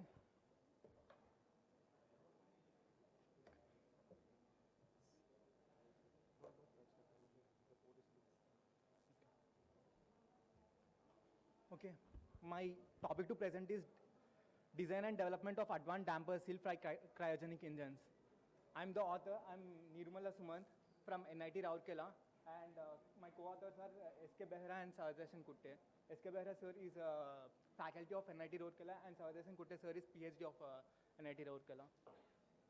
And these are some of table of contents like which I have listed in the PPT.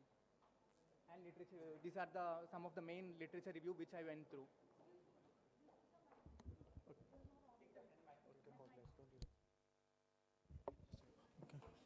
Hello.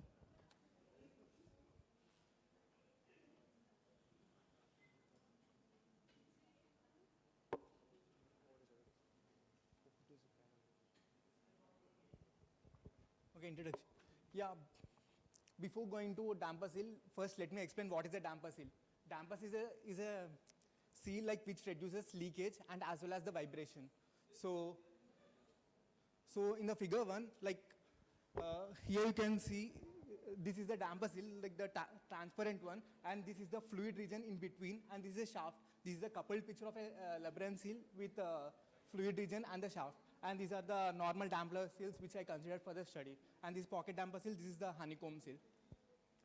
So based on the design also, damper seals are further divided into different types. And leakage, like, but my main focus will be on the leakage. And research cap, like why I'm doing this project. because the basic seals whichever we are using now, they are so basic. As a time is proceeding, we need advanced damper seals as the speed is increasing. And in ISRO and in some other space sector, we are using relaunch vehicles. So the reliability of these damper seals also plays an important role and objective of this project.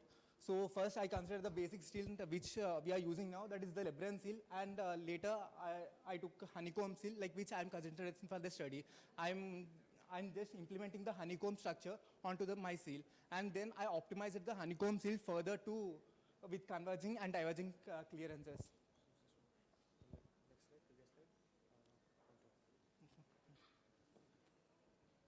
And this is the validation result. These geometry dimensions I have taken from the paper. This is a 2D geometry of the Lebrun seal.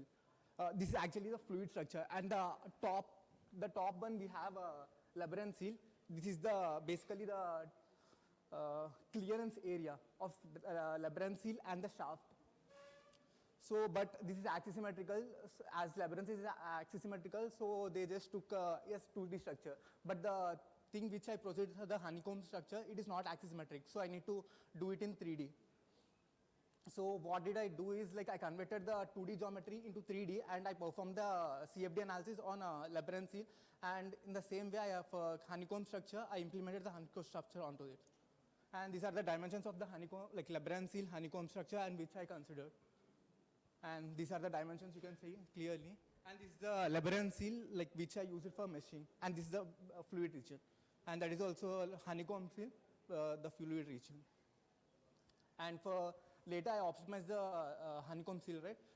For optimizing, I gave an angle of 0.96. If you ask me why did I gave 0.96 as a angle, I wanted to maintain the constant clearance area in between like the fluid region.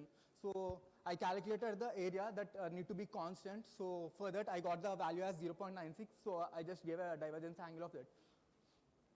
And results and discussion. These are the values which I got for Lebrun seal. These are the leakage values for Lebrun seal. This is for with honeycomb structure with constant clearance, and that is for convergence and divergence. If you ask me why did I convert the damper seal into convergence and divergence, if you take a engine of rockets, basically in subsonic range for diffuser, as the area increases, the velocity decreases. In the same way, I just implemented to this damper seal, so for the results like which I'm going to get. So from the result plot there, we can see that this is the leakage of Lebrun seal, and this red color region is honeycomb with constant clearance. And you can see the difference that as for honeycomb seal, we have decrease in leakage. In the same way, for diverging also, converging also, I mentioned the leakage. And for constant and converging and divergence, we have reduced further. And these are some of the results like which I got. This is the pressure contour and velocity contour and temperature contour.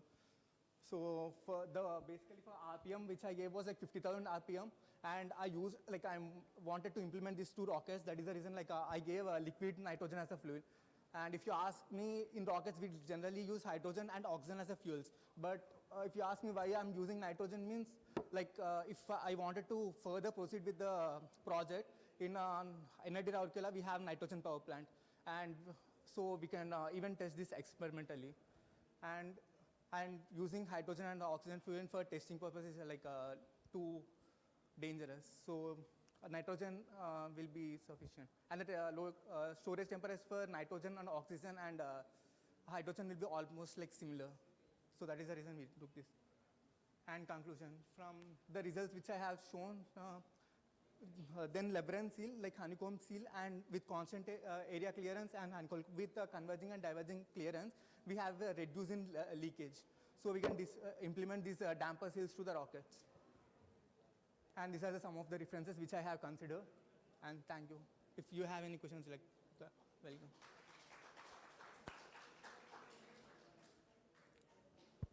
Okay, thank you.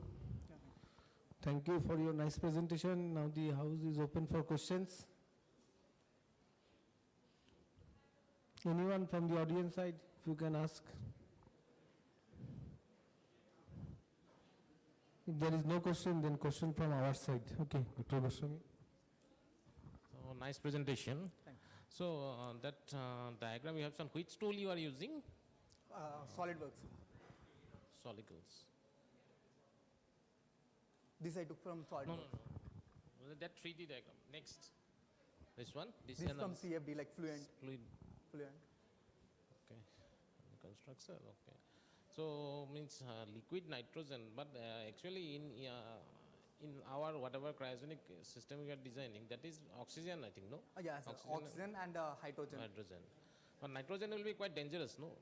No, sir. Like compared to oxygen and hydrogen, it is less dangerous. And even in NIT Rourkela, we have a nitrogen power plant, so we can just test with that. Testing that. Okay.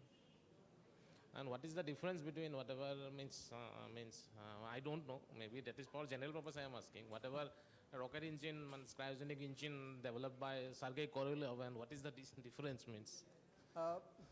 Korolev design and your design? Like you're asking about me? No, about this the is just fuels from knowledge base, whatever general purpose I am asking. Not from result and all these things means. No, I don't know. That's why I am asking whether you know or don't know. Actually, normal Lebrun seal is like, wait, I'll show you the pictures. This is the basic Lebrun seal, but Lebrun seal, it can reduce the vibration, but the amount of vibration it reduces is like too minimal. So I'm using this honeycomb structure, so when fluid passes through that honeycomb structure, it creates a tortuous pass. So when fluid passes through, it creates some hydrodynamic forces on it. So vibration gradually decreases. Decreases. Okay. So this would be preferred better Main than that. thing. Main goal. Okay. Thank you from my side. Yes. Okay, so I think this is a nice research and some different type of presentation you have shown. Can you tell me the geometry, about the geometry? What is the speciality on the honeycomb geometry? Why the honeycomb structure is taken as a sealing material? The geometry, how the geometry plays a role, my question is. Actually, it is inspired from the nature, sir. So just from the honeycomb, like honey way we just implemented that to damper seal and just seeing the difference. No, is there anything more other than the geometry? Because I think your objective is to make reduce the leakage. Leakage, yeah. By just implementing some structures on it, so that. So there can be any structures, na? You can propose your own structure also. Yeah. Actually, this honeycomb structure is also like some guys did a research on this. So I just took the research to further and optimizing the geometry with the angle I just gave a converging and. So you can come up with the different type of geometry also, na? So where I think you can compare the different geometries and maybe you can get some good results on other geometries also. Yes, I'm working on one more seal also, that is pocket damper seal. I'll show that also. This is a pocket damper seal. Like these results I didn't show here, but I'm working on it. This is a pocket damper seal. Like it's just the updated version of Lebrun seal. In between there will be some kinds of sockets. Here you can see the sockets in between which I'm showing, but Lebrun seal doesn't have any sockets on it. Okay. Okay, so honeycomb has some, I think you have taken from the nature, so that's why from the research papers like that. Okay. But so, the geometries all were done by me only, like in SolidWorks I used. Okay. What is the physics behind to reduce the vibration? That's what's when basically this damper seal will be on the. This will be three components. This is the damper seal, and this is the shaft, and leakage will be basically due to the pressure differences. Can be implemented in turbo pumps. Turbo pumps like in between of pump and combustion chamber. So if I go to the background, so pump and pump for driving the pump we'll use turbine. So this pump will be running in different pressure, and also the turbine will be running in different pressure. So because of that pressure difference, there will be a leakage. Okay. So when that leakage is there, then the fluid passes in between of this shaft and also the damper seal. So when it passes through that, as I'm creating some patterns, because of that patterns, the fluid whichever is coming inside, it will passes through that patterns also. So because of those patterns, basically the vibration will be created inside, like onto the shaft. So it creates an hydrodynamic forces on that. So because of that hydrodynamic forces, the vibration decreases. Okay, thank you. Thanks. Okay, thank you very much.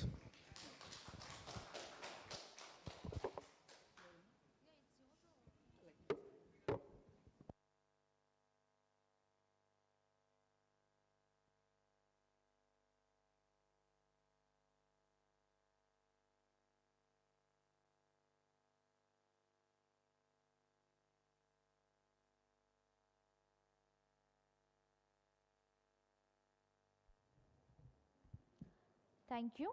Our next paper ID is 88. Authors are Pathapratim Bhattacharjee, Saitali Kole, and Saibal Chatterjee. Title is Identity Authentication System for Blockchain-Based Environmentally Friendly Energy Creating Energy.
Today I want to present on paper that is that identity authentication system for blockchain-based environmentally friendly energy generating units.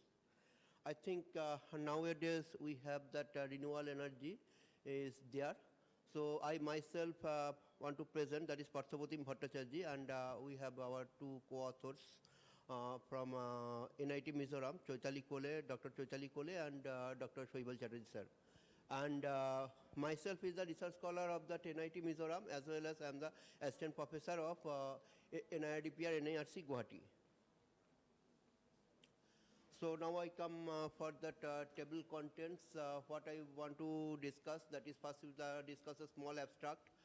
Then we have the introduction as it is given by that format. Then objective, then methodology, basic hardware for the system, basic architecture of the system, and node identity authentication system, and conclusion. I think that paper has something, we are going to that analog electronics, then from the embedded system. So it is something we have to make a big site, but still we try to make it as a conclusion format. So I think you know that is the Internet of Things is used for, Internet of Things is used for that monitoring and controlling of that generating energy unit. So here we want to discuss generating unit is that small one, that is sometimes we can say that is picohydral power plant. And then we have that solar photovoltaic cell as well as wind power. All are that smaller size. We can think it in that 1 kVA or less than or similar like that. Then this type of small set of chunk, such energy monitoring and others maintenance data. So for that it is very difficult for that, because numbers are more. And it is mostly in the community based, and all that systems will be placed in the location where that is something different terrain like northeast and etc. So maintenance also is one of the challenge. So we do some pre-process unit by using it. Here is the Raspberry Pi with 1 GB RAM I have tried, but we can do for the Raspberry Pi 0W or 02W also. These are the latest one. Even we can do the Orange Pi also boards for that, and where we will connect the field sensors, which consist of an external real-time clock, because most of the things we know that Raspberry Pi don't have the RTC, so we have to connect I2C bus. Then generated voltage sensor will use some resistance network, load current sensor, and other environmental monitoring sensor, which is the essential for the maintenance and generating the generating unit. Finally, it forms the edge node. So we can make that is the last one is the edge node, and some of the edge node is formatted cluster format, which is connecting to a fog node, which is for the next level. Then we can go for the MQTT protocol, because we can go for that open source one. So most of the case we are thinking for the open source. So GitHub, this is available, and Raspberry Pi 4 with 1 GB, it is the client, and Raspberry Pi 4 GB RAM. We can go for the 2 GB RAM also, or depends upon that is the cost is there. So it can be the broker for that, and finally from the fog node. So next level is the fog node. We'll show in table format in details. All of these fog node clusters are linked with a cloudlet server through that internet. And this cloudlet server may be a desktop PC, or we can go for the Raspberry Pi 5 also. Now it will find the complete node identification and authentication system protocol for that with peer-to-peer maintenance of the security and authentication system for the energy generation. As it is, the scope is very small, so we can't go for the in details of it. We just try to show some basic idea of it. This will also determine the maintenance well-beings, because we have to find this renewable energy source. For an example, a windmill, all time the wind speed is not there. So immediately what we have to do, that is that when the speed is reduced, we have to remove it, that device in that from the main microgrid, so that safety will be comes.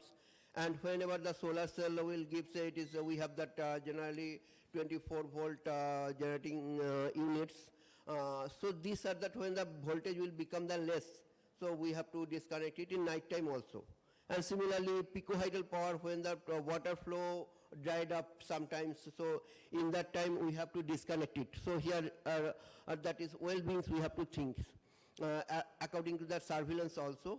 So, and the uses of electric power generating unit, because we can think that unit may be that prosumers as well as consumers are there. Prosumers who can generate as well as utilize the power from them. Sometimes what happens, prosumers may become the consumers, because they can only receive the power.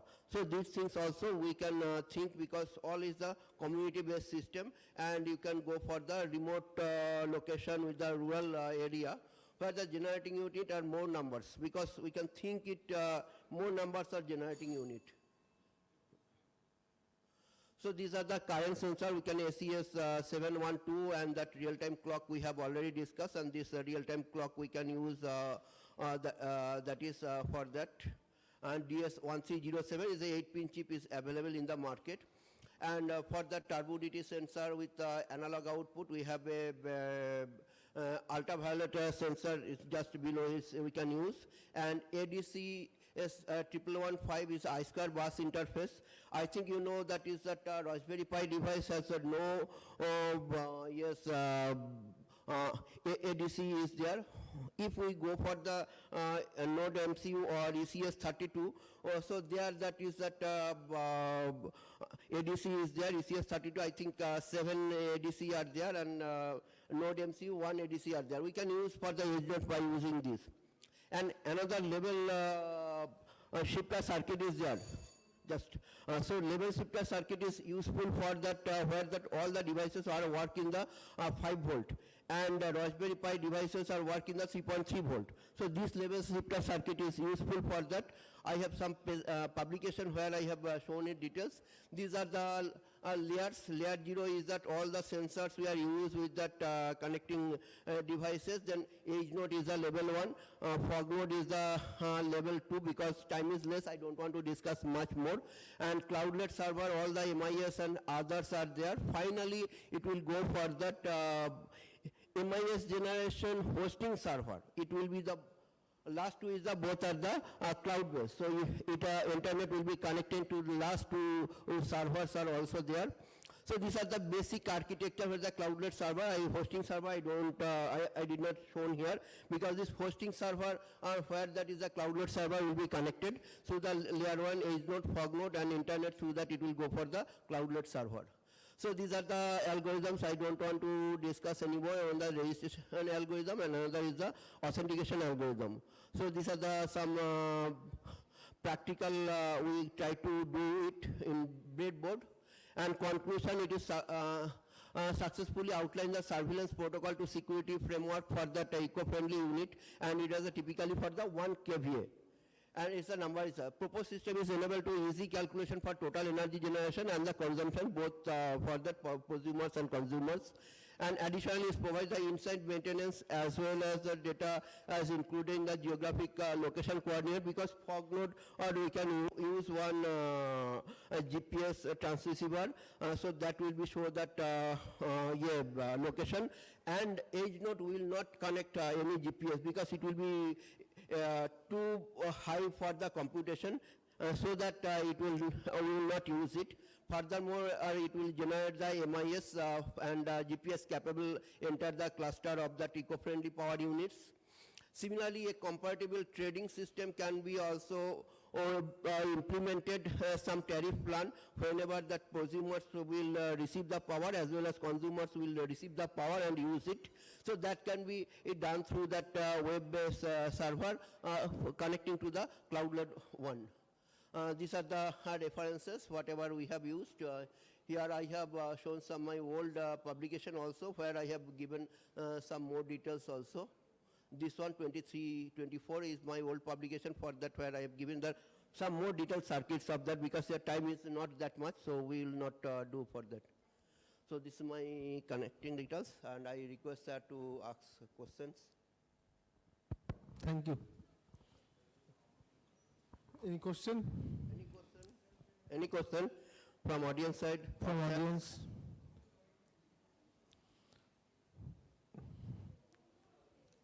I think so. Maybe just I want to clarify something. What is the security protocol you have used? So security protocol actually we will have to design, because I just authentication and registration part I have done, and here that security protocol we have to design, but still now I am working on that protocol. And here some algorithm which is well known that will be used for that. We will use some public key as well as private key, because its next version is that hybrid mode, where that we will use the edge node, that is that private blockchain, and that fog node connectivity we will use that public blockchain. And after that it will go to the FogNet base station, and through that FogNet base station it will go to that cloudless server. So this level. So here everywhere we will use the private key as well as public key, which is the encryption will be done to that data packet. How many bits you are going to use in the security protocol? Encryption? Sir, encryption, I am thinking now 128-bit one. But still now it is, I have not fully completed, and some simulation result I have to show, but I have not given, because we have the restricted the pages here. I have already 13 pages we have crossed. So another 4-5 pages is required. I don't know they will allow or not. If they allow, then I will get, because that question is asking by that editors that my paper is too long, because here analog circuit, then embedded system, then operating system. I'm using the operating system is that Raspberry Pi operating system, which is basically is the Debian Linux. So this three part we have to go, then go to that main system, because otherwise I can give something which is come from that heaven or sky, so nobody will not understand it. So that is why it is something long papers are there. Hope that it can be understandable. So, and I given the reference my last two publications also. One is coming Springer, that is lecture note on electrical engineering, and another one is coming some LCBR one, some e-journals. Okay, Any nice, question, nice. sir? Goswami sir? Thank you. Okay, sir. So, you want to take the PPT?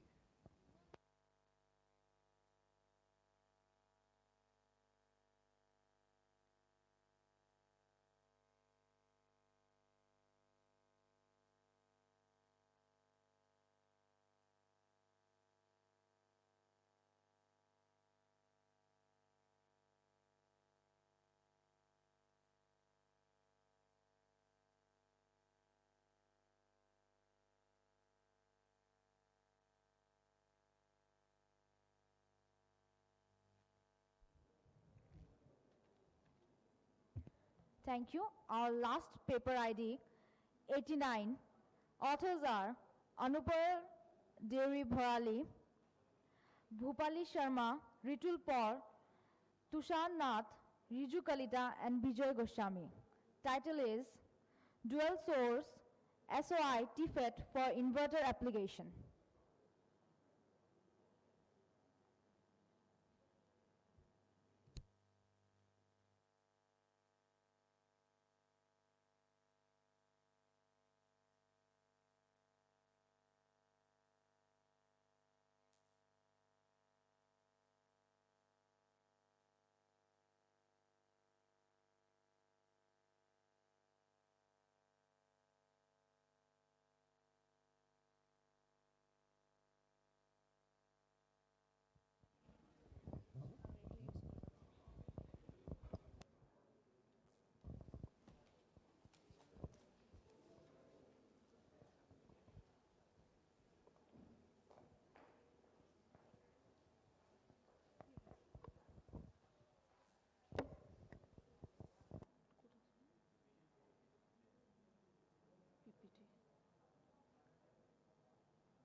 A very warm afternoon to everyone seated here. I am Ritul, and today I am here to present on our project topic, Dual Source SOI TFET for Inverter Application. Firstly, before starting, I would like to give a brief introduction on what is our work based on.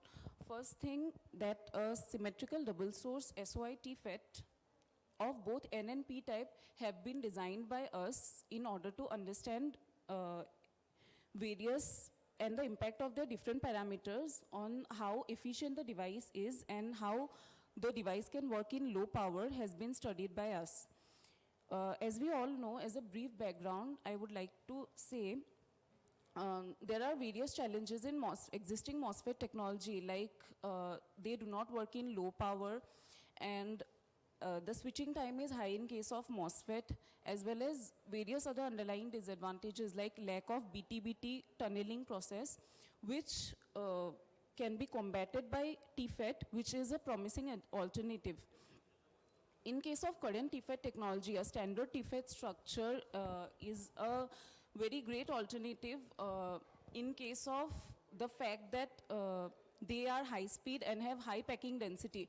But one fact that they face challenges of lower on current, increased switching delays, and reduced tunneling current due to smaller tunneling areas in the classic TFET. So what we have done, we have systematically made modifications on the classic TFET structure and structurally, and then we have introduced double source TFET.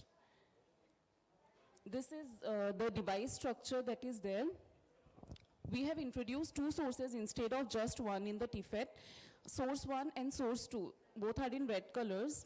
First diagram is of the N-type double source TFET and the second is of P-type double source TFET. And there is a drain in orange color, as we can see, which is separated from source 2 with a silicon dioxide layer. This silicon dioxide is basically acting as an insulator in order to prevent leakage between the source 2 and drain. Source 2 is the primary source because of its vicinity to the drain, and source 1 is the secondary source, which is there in order to enhance the band-to-band tunneling area so that there are greater conduction of current. In this particular slide, we have shown the calibration of our proposed simulated results using Silvaco TCAD, and which exactly match to the reference model that we have used of Dr. Navjeet Bagga from IIT Bhubaneswar's experimental work on the same paper, on the same topic. And we have observed that the simulated results match 100% to our reference. And alongside, we have shown the fabrication of the device, and I would not delve much deeper into fabrication details as it is already there in the paper. I would like to call on Bhupali to explain the experiments and results. Good afternoon, everyone. My name is Bhupali Sharma. Now let us see what all are the results we have found from the simulation. First is IV characteristic for both P and N-type TFET. So here in this image, we can see that at 20 nanometer, we are not observing the tunneling effect, that is band-to-band tunneling. We are not observing at 20 nanometer, but later at 13, 97, and 5 mm, we are observing the tunneling effect. Next slide. So here we can observe that in case of 20 nanometer, the slope of P-type TFET is decreased. So from this point onwards, we are discarding that the gate length can be 20 nanometer. So we will not consider 20 nanometer as the gate length, and the other one that are 5 nanometer, 7, 9, and 13 nanometer that we can take. Okay. So this is the thickness of box oxide. In this project or in this paper, we have taken the thickness as 2 nanometer. The reasons are, although the device works perfectly in 1 nanometer, but as per IEEE standard, they have suggested that we should not use 1 nanometer because there is a chance of leakage in case of 1 nanometer. And in 3 nanometer, we have observed ambipolarity, that is the reverse tunneling. So we will stick to 2 nanometer device structure only. Next slide, please.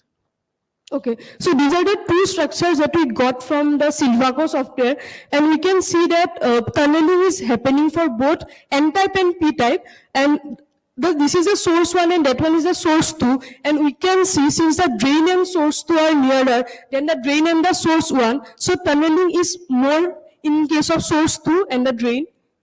And no, go back to the previous slide. And here the BTBT rate is 30% and 31% respectively in case of P-type and N-type. Next.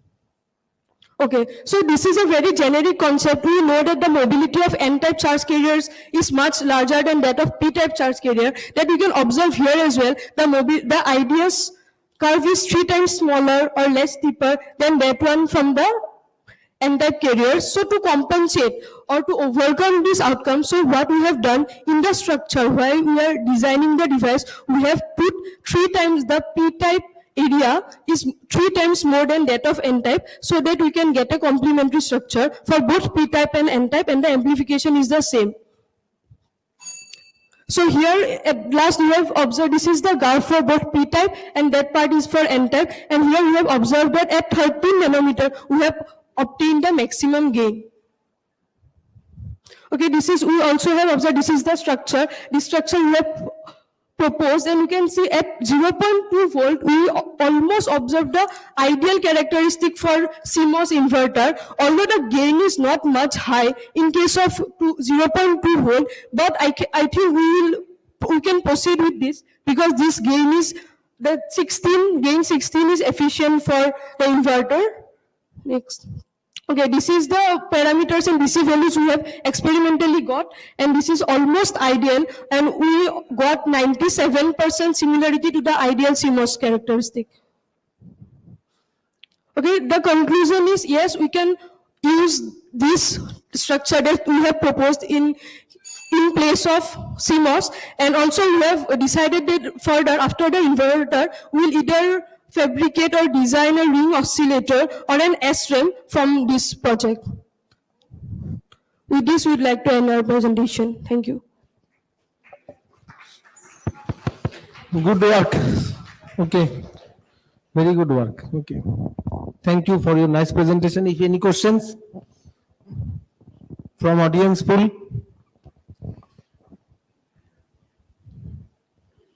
Okay, if there is no question, just I want to ask few questions. So, what is your objective of this study? Sir, we are developing the whole device that is an inverter from this TFET structure by modifying it here and there in place of a MOS structure. Because by modifying? Sir, we have done the dual gate thing in dual source thing in place of the MOS structure. We have like modified that in that way.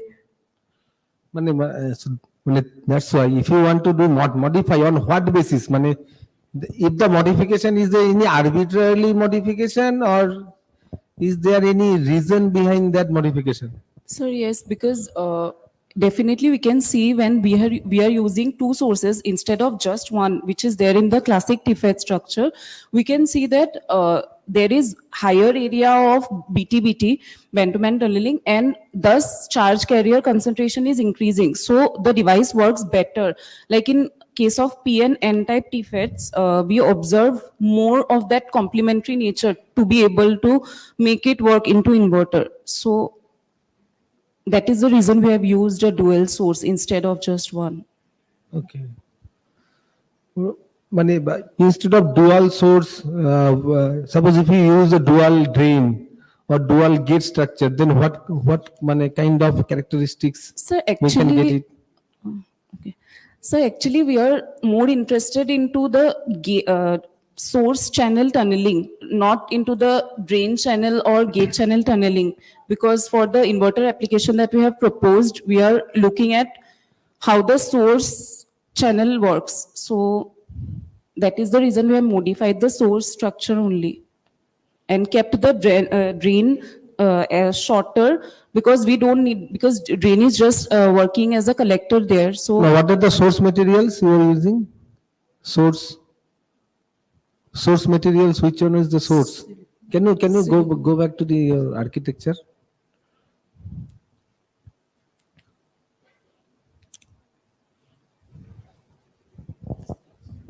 Silicon source. Yes. You have used the silicon source. Okay. And the oxide is hafnium. Yes. HFO2. Yes. Okay. What is the specialty in HFO2?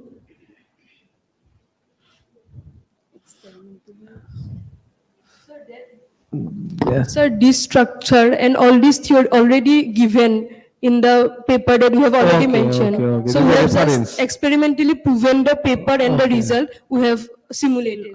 We have used the Silvaco software to simulate the already existing results that are there and verify it according to the experimental results. Okay. So what is the future? Suppose you have done the experiments, lot of simulation you have done. So what is the ultimate goal? To compare your work with some other works, na? Sir, no. Actually, the ultimate goal is to understand whether the device is combating all the disadvantages that is existing to the existing CMOS technology, and also to be able to first, as a building block, we are seeing whether the inverter application is proper or not, and then we'll go further to designing other complex architecture. So that's why when your inverter with this device architecture, whether it is acceptable to the outside body or not, how can you? Sir, as we showed, that convince to the reviewer that okay, my inverter is doing good. How? Sir, as we showed through the various graphs and we studied different parameters, and we observed that it is ideal to the, I'll just show the,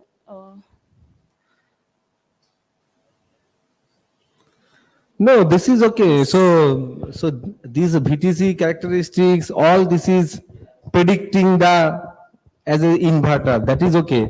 But your inverter is a better inverter compared to the other inverters or not? Good or not? Yes. Something. Suppose I have done some work, na. 97% noise ratio है. Of a CMOS inverter. CMOS. Similar to, it is 97% similar to that of a CMOS inverter curve, ideal curve. So the specification na, that you have fixed in the target, what should be the characteristics? Yes. Whether it is matching or not, na? Yes, yes. Then I can understand, okay, it is okay. So it's matching. But after that, the job, I have to compare these work with other existing inverter. Okay. If it perform well, then it is very good. So this is a very good work. I think you can carry forward your work and you can think of some modeling also. Later on, huh? You can think of some mathematical modeling of your device and then it will be a good work. So we are planning on either fabricating one SRAM or ring oscillator. We have not decided yet, but Okay. once the inverter circuit is done properly, then we will move forward with this same paper and same project. Yes, you move forward. Obviously, you should move forward. Okay, thank you. All the best. Thank you, sir.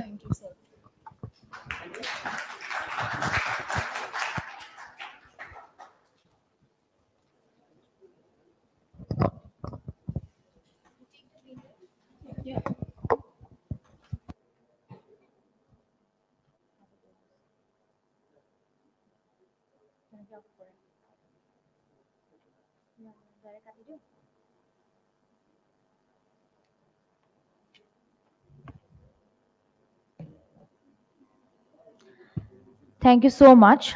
As we came to an end, I'd like to thank all the participants and our judges. Now I request all the participants to please come on the stage for a photo session with our chair and co-chair.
मैं भी आ जाऊँ क्या?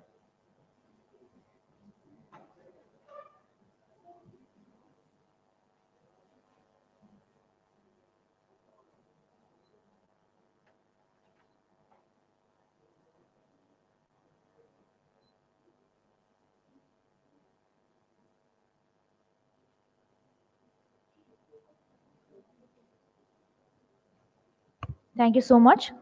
Now I request everyone to please join for the lunch. Volunteers, please guide our esteemed guests.